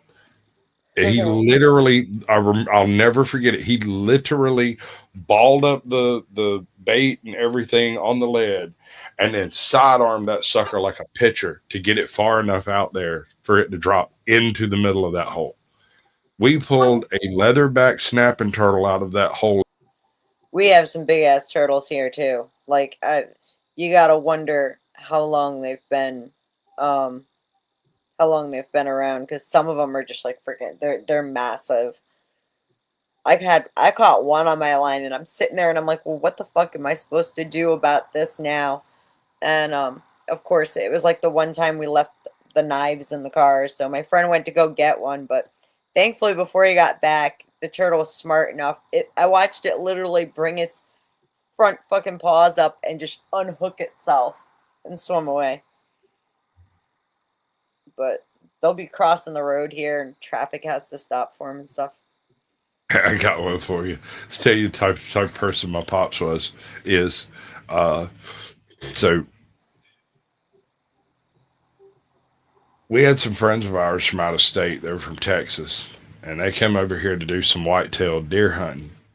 And apparently, however he met Pops, and he was hanging out with Pops. And this man could not get you know how like people from New York, it's 83% of their fucking personality. This guy was from Texas, right? And that was 83% of his personality, if not more. And I'll never forget it. This shit was hilarious. It's the first time I realized my Pops actually does have a sense of humor. You just got to pay attention. Get a phone call at the house. Somebody's stuck. We got to go get them out of the mud. We get in the truck, go down the road, and a wild pig runs across the road. And the guy riding goes, "What was that? A piglet?" Pop goes, "That was a wild boar." He's like, "Damn, look like a piglet to me." I mean, hell, they're bigger in Texas. Got a little bit further down the road, and one of our neighbors' goats had gotten out, and this thing's standing over there next to the road. He goes, "The hell is that?" Pop says, "That's a goat." And he goes, "Well, it must be a young one, because they're bigger in Texas." Bigger in Texas, Got a little further down the road, and there's this alligator snapping turtle crossing the road. And Pops don't even bat an eye. He just swerves out around it and keeps going. And homeboy sits up straight in that truck, looks back, goes, "What in the hell was that?" Pop said, "A tick." A tick. Now say it's bigger in Texas, motherfucker. I dare you. Dare you too. So there's a cool thing for you. But there's no explanation. When Pops does a joke like that, he just says it's a tick and doesn't explain it and drives on. Has a little shitty grin on his face. He doesn't even laugh about it. It's not that funny to him. Just deadpan, I've been crying about that shit for 15 years, bro. Like, that shit broke me. Yeah, your dad just told that guy to shut the fuck up about Texas. Right? Right? And it worked. It worked. He just sat there. He didn't say a fucking word. He wasn't sure what he saw, and it might have been a tick. You've seen an alligator snapping turtle, right? Like, if you didn't get a straight look on it. You gotta wonder what the Texans went home and told people. You know what I'm saying? That we were assholes. Listen, these guys. All right, so these 4 guys, right? They were down here doing some kind of a hunting weekend thing, which seemed to largely involve too much booze and a lot of beer, as far as I could tell. Every night, they would move their campers to a different location on the property, just as far as I could tell, chosen randomly, and they would build a big bonfire. I say like 3 or 4 big stumps worth of local wood that they would drag up out of the woods with the tractor that they commandeered from the neighbor. Anyway, they were not your usual hunters, is what I'm saying, right? Yeah. So on the 3rd night they're out there, one of the guys had said something about, oh, well, this has been an almost completely useless trip. We haven't seen anything.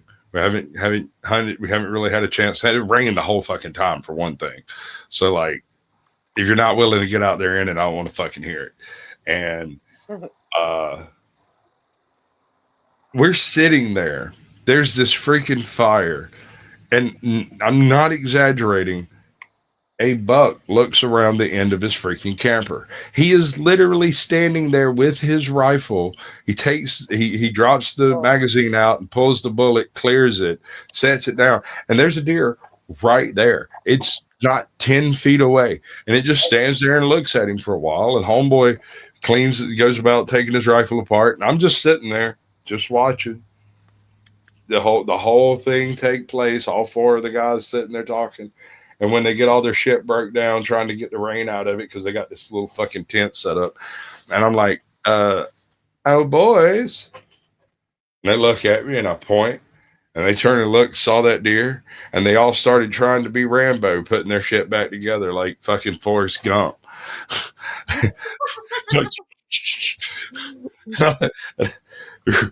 About time the first one got his stock straight on the barrel, I whistled, and the deer ran off.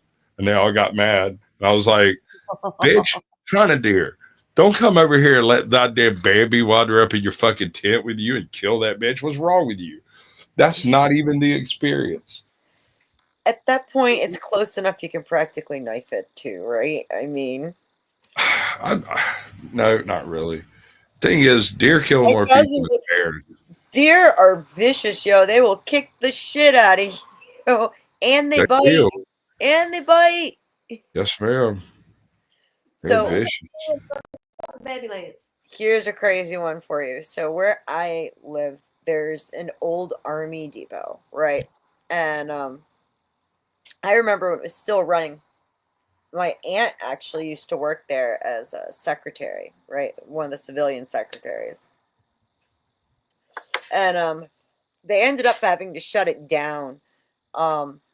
A lot of the women who were working there had issues with pregnancies and shit like that. And eventually one of the higher ranking officers was out hunting and had stepped in something and it like ate through his boot and he got severe chemical burns. And that's when they were like, uh-oh. They realized that these massive weapon caches that they had in these bunkers had something had leaked somewhere and leached out into the ground, and it like the whole place was like fenced up, considered contaminated. You couldn't go anywhere near it, right? To this day, it has an entire fucking like colony of albino deer that have only it's the only place they exist. in New York State, or at least around here. And when I say albino, I mean like they are white. Like my ex-husband didn't believe me. I told him all the time about the white deer over there. And he was like, nah. And one day we were driving by and all of a sudden he's freaking out. He's like, oh shit. But so yeah, we've got like weird what's the word I'm thinking? Shit. The white hart, madam. It's called a piebald fold. They're oh my god. I can't believe You can call me Sasquatch. I don't mind. I'm spacing out on the word for when something is like albino. Yeah, no, I know albino, but it happened because of exposure to Yo mama. the weapons that had leached out into the ground. And I can't think of what that's called anymore. Mutations. Mutation. Thank you. Yes, we have a bunch of mutated deer here. So interesting. They're actually really pretty too. Whole area is still fenced off. They just recently decided that it's no longer contaminated and they're trying to sell it off. Somebody wanted to buy it for a chicken farm, and I think everybody in the area was like, no. But leave Whitey alone. I wonder if the white ones would taste different too. You're not allowed to hunt them. They're like totally fucking protected. You'll get a massive ticket if you kill one of the white deer. That seems counterintuitive. You'd figure you'd want them cold. Yeah, no, they actually, like I said, that whole area, it's still fenced off, and they've turned it into kind of like a tourist attraction. Into a mutation game reserve where they're building a brand new Plum Island facility.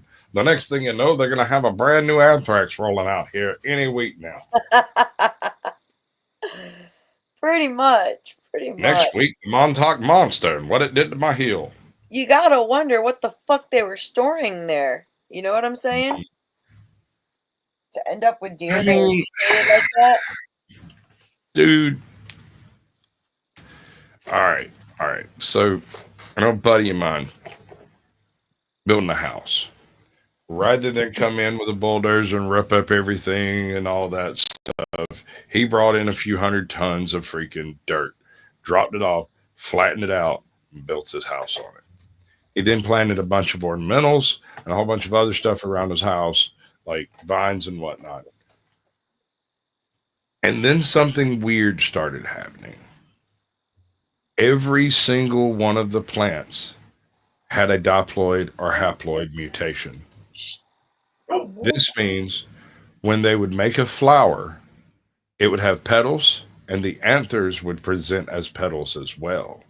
Keep talking. I just got to open the door for the dog to get into the water bowl.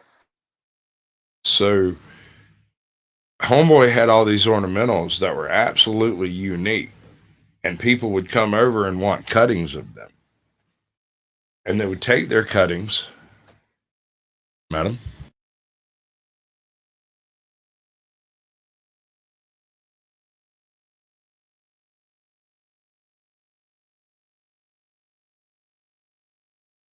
I'm sorry, my wife came in.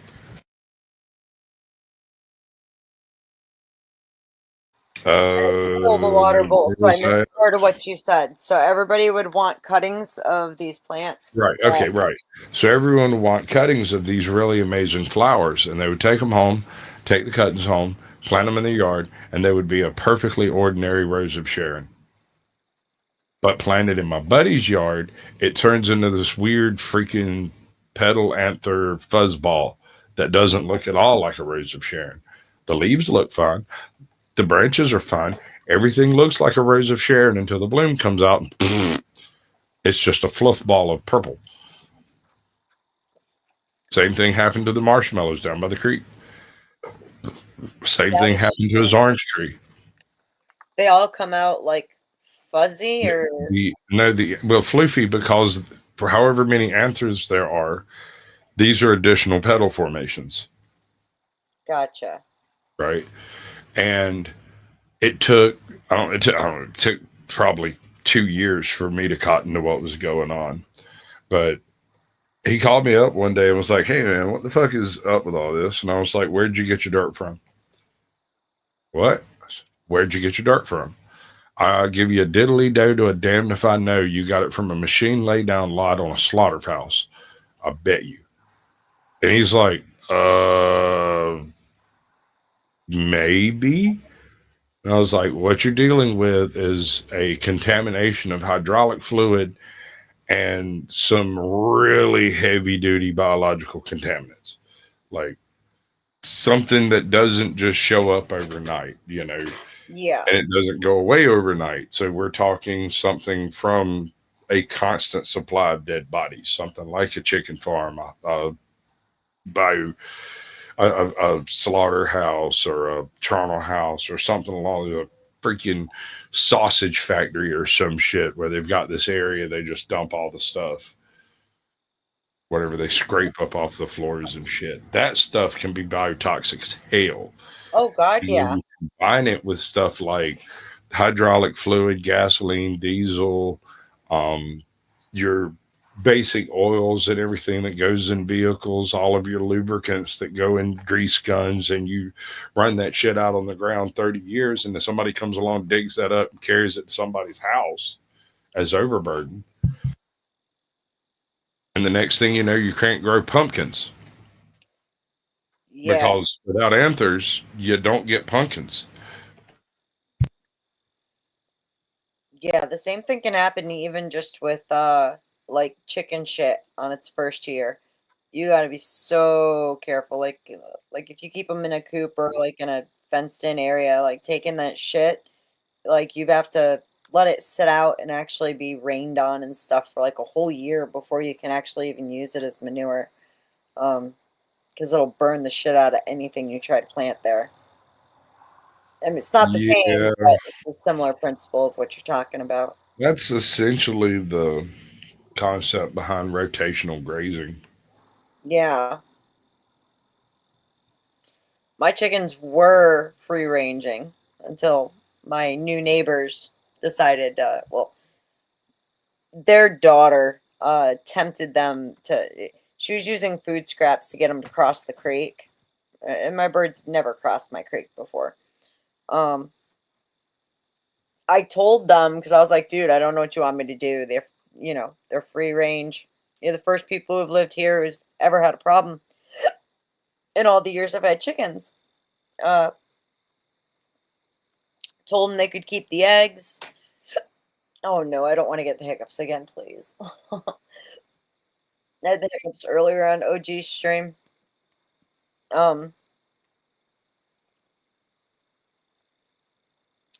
But yeah, so they dug up some of her flowers. I went, replaced them, and then she started threatening to sue me if my chickens kept coming in their yard. And it's been a hassle ever since. Ducks. I Learned something about ducks I did not know. Never had ducks.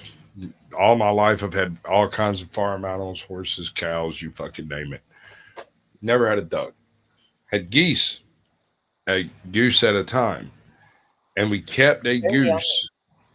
We kept the goose to protect the chickens. Because with geese, peace was never an option.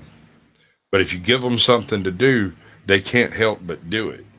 And so if you raise a goose with chickens, when he's a little goose, the big chickens will force him into the coop. When the goose gets big, he'll force all the chickens into the coop. Like a little general. He'll have everybody wrapped up by dark, and if one of them's missing, he will go out looking for them. Yeah. And a beefy goose will take down a fox. Well, the problem still would be that I think in my situation, even the goose would cross the damn creek. Well, the goose would be in the creek all the time in any event. Unfortunately, so like I own the creek, but the way the law is if I'm gonna put up a fence, it has to be at least on your side, 2 foot on my side, which because of changes in the flow of the creek due to the flash flooding, the trail that it has. Yeah, it's a nightmare. There's some spots where that would put the fence in my creek. So it's like, I just kind of told my neighbors, I was like, y'all are going to have to put up a fucking fence if it's that bad. Which, yeah, no, they just kept continuing to. No. Get you a goose. Get you a goose. I'm telling you. A goose is better than one of those Andalusian dogs. Yeah. Because nobody ever expects the goose to just come rolling out like big irons and fuck them up. But they'll do it. They'll straight do it. Goose do not care. They don't. Ducks are way more laid back. Yeah, they are. They're cute. We have a lot of ducks in this area. There's like a restaurant at the bottom of the hill. I swear, everybody swears to God, like certain times of the year, duck is big on the menu. Just let me ask you this. How many times have you heard of ducks accosting a person? Never. All right. Now I want you to go search on YouTube, goose attacking person. Oh. And just enjoy. Because peace was never an option. Enjoy. Shit. I'm going to play it right now. How about that? Let me find it. If we can get this up. Come on. Anytime today. What was it that dude called him? A 32-pound cobra chicken? And he will straight put you on a fade. Like, he will make you on a shirt. He'll put you on a shirt. The last person that was killed by a goose that I'm aware of, and there may have been one since then, was in 2000, I think 21. Homeboy was riding his 10-speed bike down a hill, and a goose was flying up the hill and basically hit him in the face and killed him. Can you imagine getting to the pearly gates and staring St. Peter down? Hello, Mr. Dixon. How did you come about being here today? I got took out by a fucking goose. Is there a particular one? Do you want to? I'm not sure. I'm just saying, you can't find very many videos of ducks attacking people, but there's a plethora of videos of geese stomping out just random dudes, chicks, kids, you name it. Peace was never an option. All right, pause. Maybe this one will. All right, guys, let's watch a fucking goose attack a person. How about that? Good luck. I hope it works out for you. I got to bounce. Oh, have a good night. Thank you for coming. I might be back. Okay. I don't know. Not sure how long I'll be on. We'll see. Yeah, it depends on what happens. I don't know what's fixing to happen, but we'll see. Much right. love. Bye. Love you. Thanks for coming. I'm so grateful for him. He's Sasquatch has been a huge help, man. Like, really. All right. Add to stage. Come back here. And how about some sound? Sound is always a good thing. If there is sound. Oh, yeah. He's going to get bombarded. Look. Like it's a war.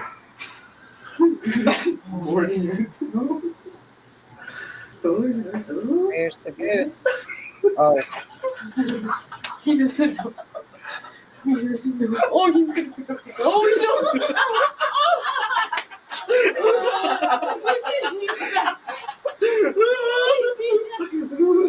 no. No, there's one coming behind.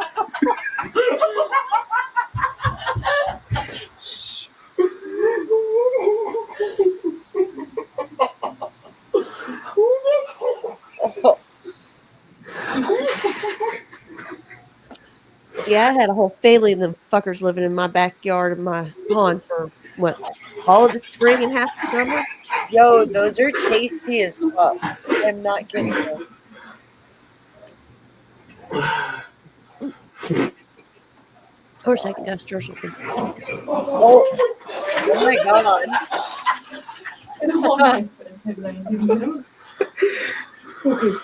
The bastard. I do. All the way to the door. That's pretty funny. Yeah, no. we've eaten geese before when we were camping. And those geese are really, really tasty. For sure. Throw those on a fucking grill. Had to stir up the meat. Yeah, I might have to get off for a bit here and go make some food. Oh, it's been a long day too. I didn't get my nap in like I usually do. Myself folks need their naps. Especially as crippled old folks. We really need to rest. I've still got to figure this whole thing out with like how to link up my StreamYard with a pre-scheduled show. So that poor Agrolopolis isn't, going, hey, everybody, there's a different stream. Go to that one. I know. I was like, I just saw a black screen come up saying this video. I was like, what the hell? Where'd she go? I don't know, man. The last two We're streams, newbies. the last two streams before, like all of a sudden, I had not one but two streams going at the same time, and it was like, which one am I supposed to delete?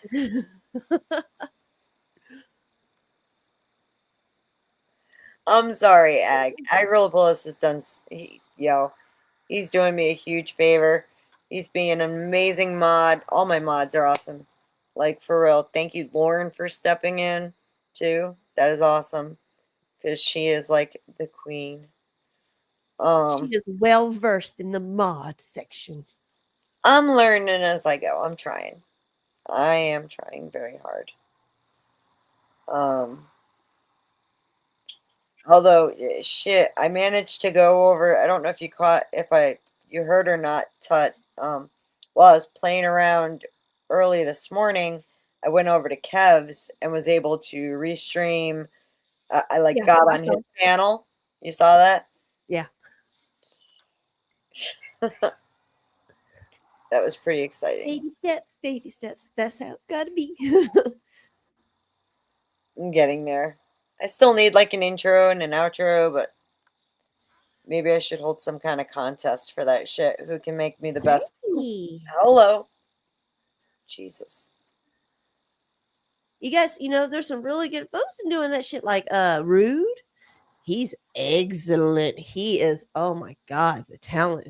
My goodness. Him, Nightish, he's awesome too. I know Rude more than I know Nightish. Yeah, true. Although I've been on panels with Nightish. Just I haven't been on many panels with Nightish. I've known him for about a year now, ever since basically whenever I started really getting into YouTube last year and whatnot. It's never I first ran across him. So, some places I used to hang out and stuff, or not used to, still do, but Yeah. So my plan is, guys, going forward, like, of course, I'm still, oh yeah, I could talk to Landry. Yeah. That might be a good idea too. He does amazing work. And Ashton, I totally want you here for shits and giggles. Also for debating, because I want to start getting some of that going on up in here. I'm planning on doing a bunch of shows based around propaganda and mind control, manipulation of crowds and things like that. I have some really, really cool content. I spoke with the creators of the content. I have permission to cover all of it. And in fact, actually, at some point down the road, one of the main guy, Mr. Scott Rouse, may be up for doing an interview with me. But I told him I don't want to even talk too much about it until I get, better established. Yeah. To have a good idea of what the fuck I'm doing on here. Find your groove. But that'll be super cool. For those who don't know, he's one of the among the top body language experts in the country. And so that'll be a lot of fun to get him in here and pick his brain some. He loves learning about psychopaths and shit. So, The welcome psychopathy of it all. and he's got some great content that I'm definitely going to be covering for sure. I also want to schedule and put together some very focused panels coming up and get some good group arguments going on. As y'all saw today, that's why I don't do it. I get yeah, you can tell you're not a debater. Nope. It takes practice. It takes a lot of. It has nothing to do with that for me. I just don't enjoy arguing. I don't. I test. No. That's fine. Some people are cut out for it. The first half of my life doing nothing but arguing and fighting and surviving and all that. I'm ready to just be chill. Well, something to consider. So I wanted to actually break this down for you. What Joe was trying to say, he was testing the consistency of your logic. Okay. I don't give a fuck what Joe was doing. It was uncalled for. Well, what he was doing. No. Wait. Calm down. I'm trying to explain to you so that you don't get stuck in the trap again where it's so frustrating for you.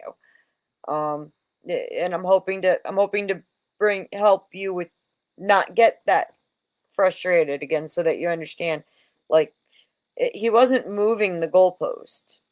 It's a matter of, like, if you have a routine or a way of thinking in one thing, right? The question is, does that routine stay the same for something that is comparable?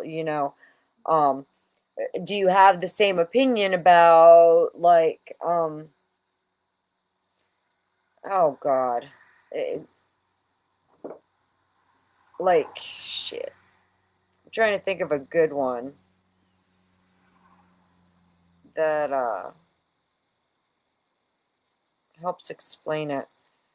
No, I mean, I know exactly what my issues are. I have a very bad temper, and that's why usually whenever I get involved in something's arguing or something like that, I walk away because I know how I'm going to get.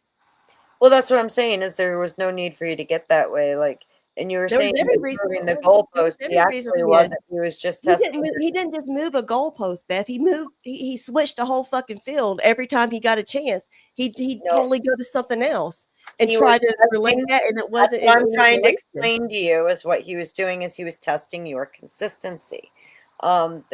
So, like, saying a perfect example. If you're not married, if you've never been married, then you can't speak about being married. Mm-hmm. Okay, well, then that would also mean, by the same logic, at the same token, if that's your rule for that, then that means any person who has never done X thing can never speak about that thing. Okay? Mm-hmm. So, therefore, that's what he was trying to explain to you is I know exactly what he was doing. You're watching football and you say that was a stupid play. Well, you can't say that because you've never played football. But see, I have, and so I can. That's my point. I speak on things that I have personal knowledge and experience from. I don't tread on places that I don't know, things that I don't know personally or anything of that sort. I make sure I don't do that. My father taught me, he said, do not speak unless you know. So I've kept that my whole life. People do it all the time, though. I mean, like, we make. And that was my other point that I was trying to make to him is don't lump people. Don't lump people. I hate that. Don't what? Lump people. Like he came in and started lumping women. So say that again. He what? He came in and started lumping all women into one category of just being emotional wrecks and just going off. Women do respond. women react rather than respond a lot of the times. I'm even guilty of it. Like that was something that like I had to recognize that I do a lot. And sometimes still, I mean, like if I'm not paying attention, I'll most definitely react rather than respond. And even, getting angry, getting frustrated, getting flustered, those are all an emotional reaction. I mean, there's nothing wrong with it. That's how women are. If That's there's in nothing our wrong, nature. if I know there's nothing wrong with it, you know there's nothing wrong with it. But once again, this is somebody that is generalizing and I lumping. get to shit. Hello. Fucking did it Shit. again. I was supposed to put up the damn screen and test you and make sure you weren't gonna prawn bomb me. Oh. Windmill. God bless it. I'll get it. I'll remember. I'm gonna put a little sticky note right on the corner of my freaking laptop. It says, overlay! Exclamation points. And yeah, no, most men understand that that's because that's just in our nature. Okay, in the same way that like we understand that the fix it. Okay, guess what? I'm gonna do it this time. Hang on, I gotta test this out. Or wait. That's not what I want to do. I'll be right back. Ashton, can you cam up for me in the back? Well, Okay. Yeah, that's Ashton. I put a penis in your chat, so. You did what in my chat? 8 equals D. Not surprised.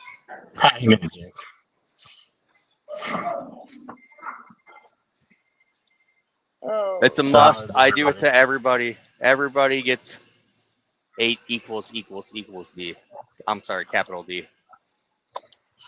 Good to know. Now I know that it's now I'll know how to identify that it is Mr. K2. But you gotta put it in the back chat when you come up here and not just in the big chat, Can't make any promises. Tootie walked away for a second. She'll be back. Yeah. Are you guys talking about dating stuff, or because I got a video you can react to, Beth? Yeah. About crazy women that some guy covered. I can send it to you in a little bit. I'm almost to the yard. Okay, how long is it? I don't know.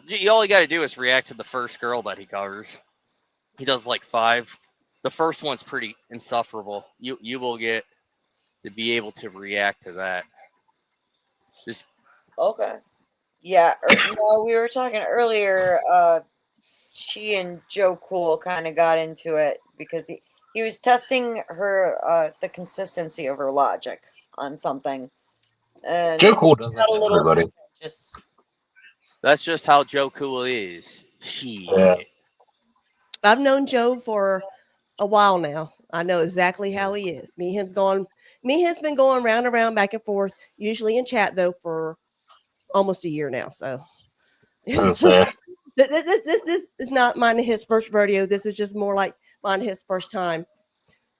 Face panel. Really going at each other.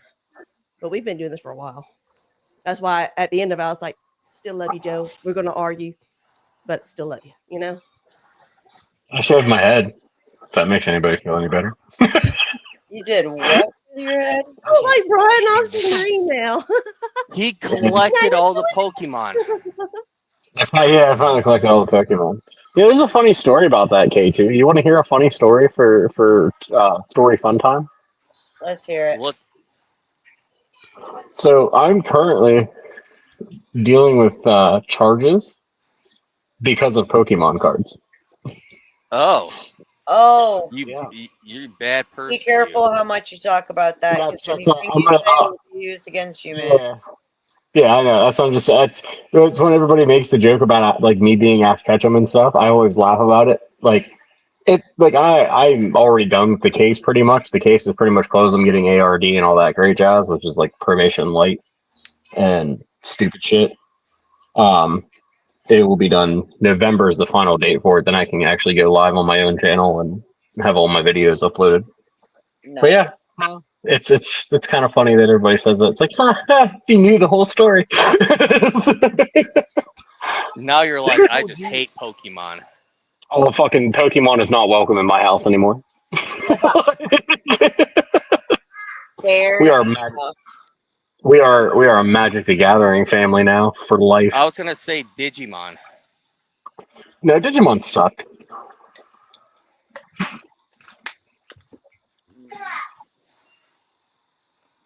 I never got into any of that stuff. I'll be right back. I'll send you the video though. I gotta call dispatch. Wait, I'll be right back. So how was your day, Ashton? Oh, fucking sucked. Lifting heavy fucking furniture all day long. Yeah, that was Yeah. It's never a fun moment. Jackson, I don't know. I'm honestly not sure how much longer I'm going to stay on for now. I've been on Yeah, for let's see. 2 hours. My ass is tired, yo. Yeah, I'm fucking whooped. Well, I've also, shit. I slept most of yesterday. And then I was up all day today cleaning my carpets. And, working around the house and stuff. And I gotta go close up the chickens soon, too. I have a skunk that freaking I chased out that dug its way into their pen. Fucker. Cute little bastard, though. So cute. But don't want him coming back. Yes, Lauren. So for those watching, my Cash App is under my name. Every so often, my fabulous master of the wrench, Mr. Agrolopolis, is posting it here and there. I absolutely appreciate donations. I am a single mom. I have a teenager. And this is his senior year of high school. They are going to Florida for the senior trip. So I'm on the hook for a lot more money than I'm comfortable with. But I don't even know it's wild. When my daughter graduated, where was her senior trip? They did a simple day trip for her senior trip. They went to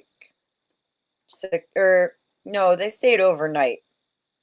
They did a weekend at Six Flags in the water park. My son's class is going to fucking Universal Studios for damn near a week. So, yay. Lucky him.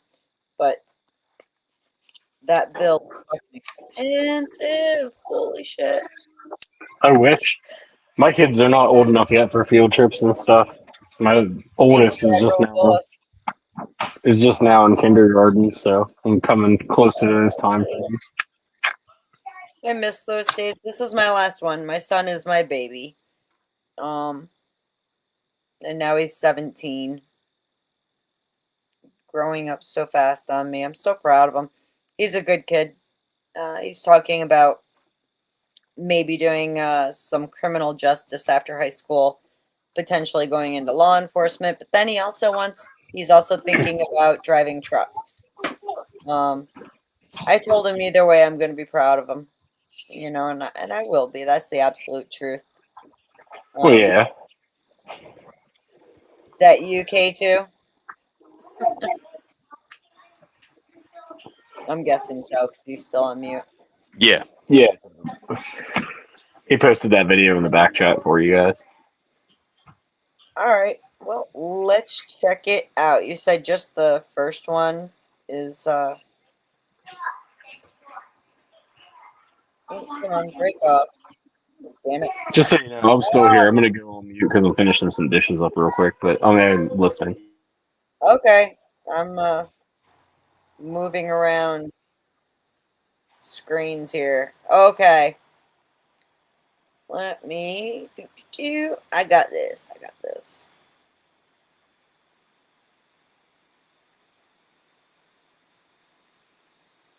share. Ladies and gentlemen, this is courtesy of our awesome friend K2.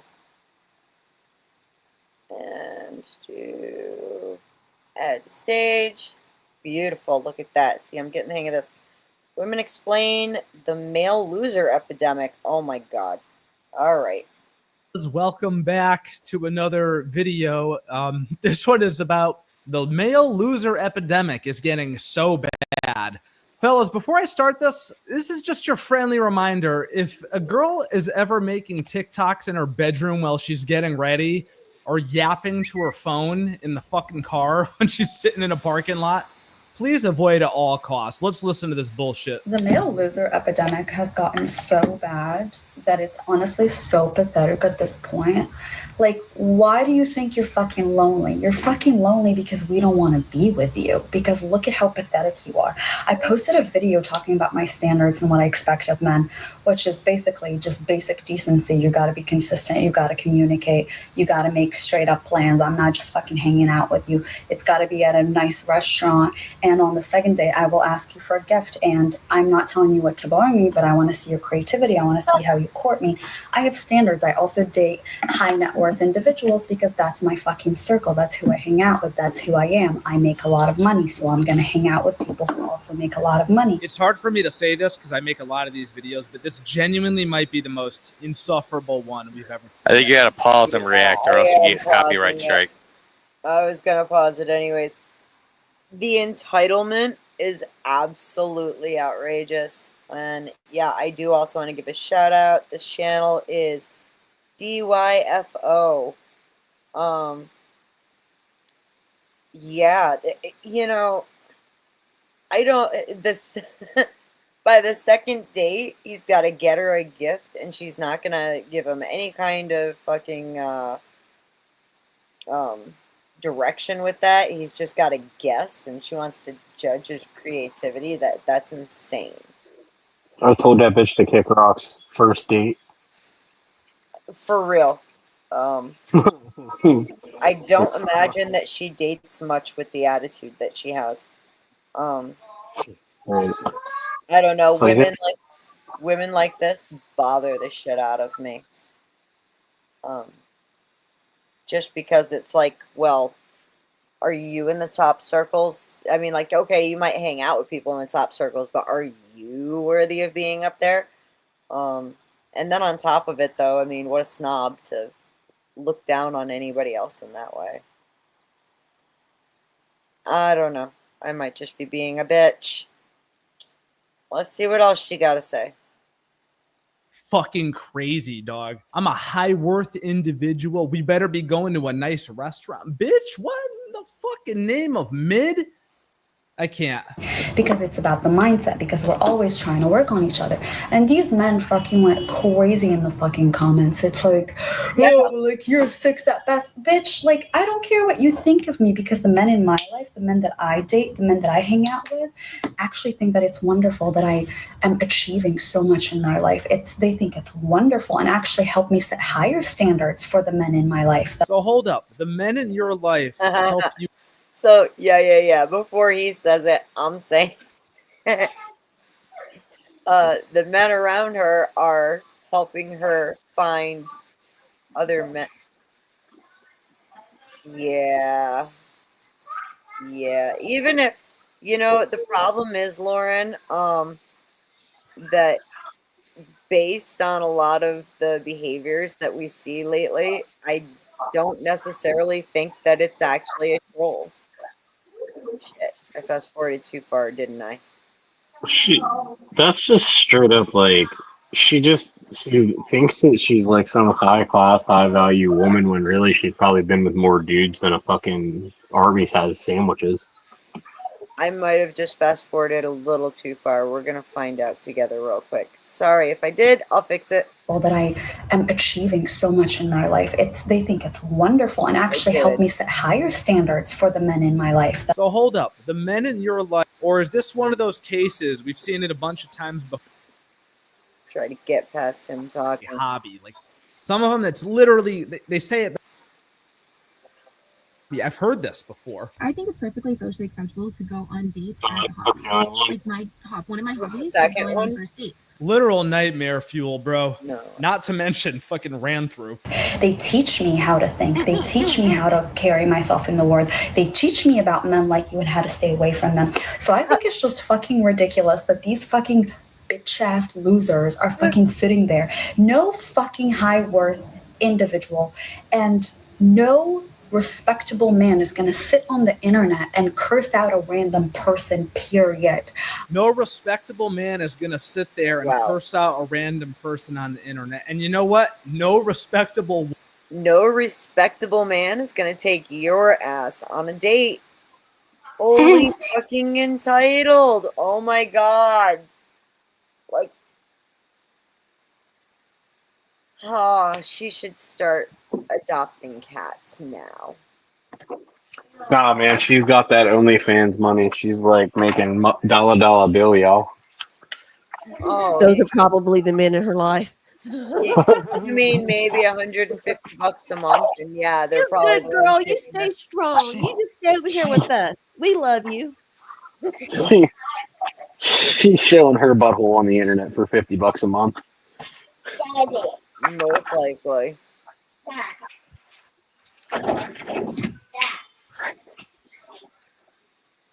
Woman would be making this insufferable fucking TikTok of her getting ready and putting on makeup while yapping and yapping about how many dudes she's been on dates with and how every single one of them is a fucking loser. Wow. What could the common link be? What's the common denominator?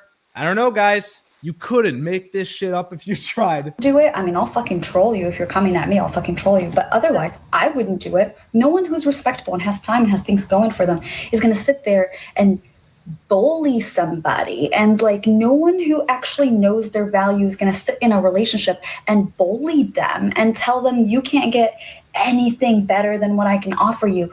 You don't have anything to offer. You are what we're all running away from. That's got to be the richest statement of this entire random video, considering this is the number one type of woman I would advise any man to run away from. As a matter of fact, please proceed to continue running away from us. We'll be okay. You are lonely because you're a motherfucking loser. Like, it's fucking embarrassing. I'm so embarrassed for you. And it's like most fucking men too. Like, it's literally most fucking men. Most men are fucking losers and they know it. And then they're like, oh, well, we're just gonna like fucking bully you into being with us again because we're losing control. Bitch, fuck off. Fuck off. I don't care about you, okay? All right? I really don't care about you. Step aside. Let the men who have done work on their mindset and themselves actually step forward and lead, because obviously you're like a little child. Shut the fuck up. Yeah. She don't care about them, yet here she is addressing them repeatedly. You know, if you're gonna troll me, bitch, you are a troll.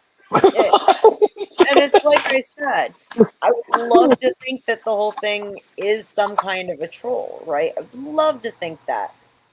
But in all honesty, we see these women all the fucking time. Yeah. And it's fun. I think one of the funniest parts is that you get women like this who are extremely entitled, but then then they want to scream and yell about men who just want a woman who can cook and keep the house clean and raise some damn kids. Are you kidding? Like, God forbid. God forbid. Yeah, Lauren, I don't get it either. This is why people should just stay away from social media. Yeah. It's people like her that make men don't want to date or don't want to be involved with women anymore, because it's 90% of the retardation of women of that particular breed. Yeah, and that's the thing, is it's like I don't interact with a lot of people in like IRL, you know. Yeah. But even then, I can see because of where I am, this kind of attitude doesn't fully exist. It doesn't exist to this extent. It's still there, just it's a matter of, I think different regions, different areas, the expectations change some.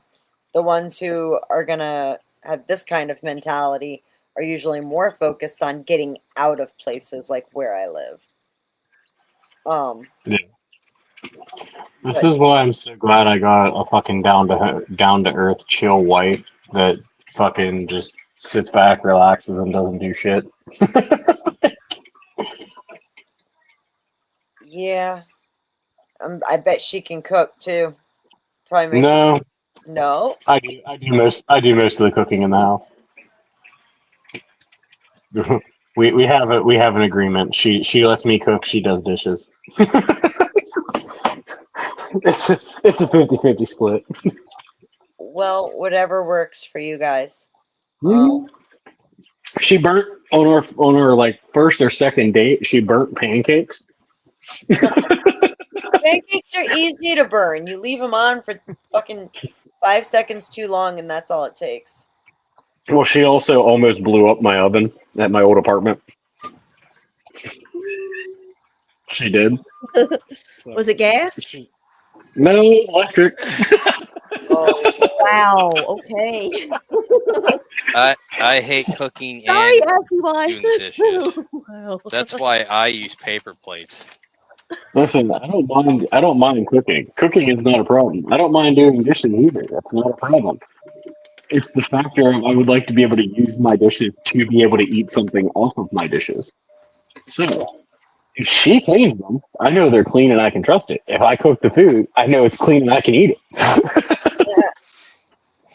The only thing I'm not allowed to make is cookies, and there's like a whole story behind it. And it's funny because I can bake. I like when it comes to baking, I bake all kinds of shit. I make great pies, my banana bread, zucchini bread, cakes. Like my shit's on point. You have one bad cookie incident, and that's it. Kids ban you from ever making cookies again. It's ridiculous.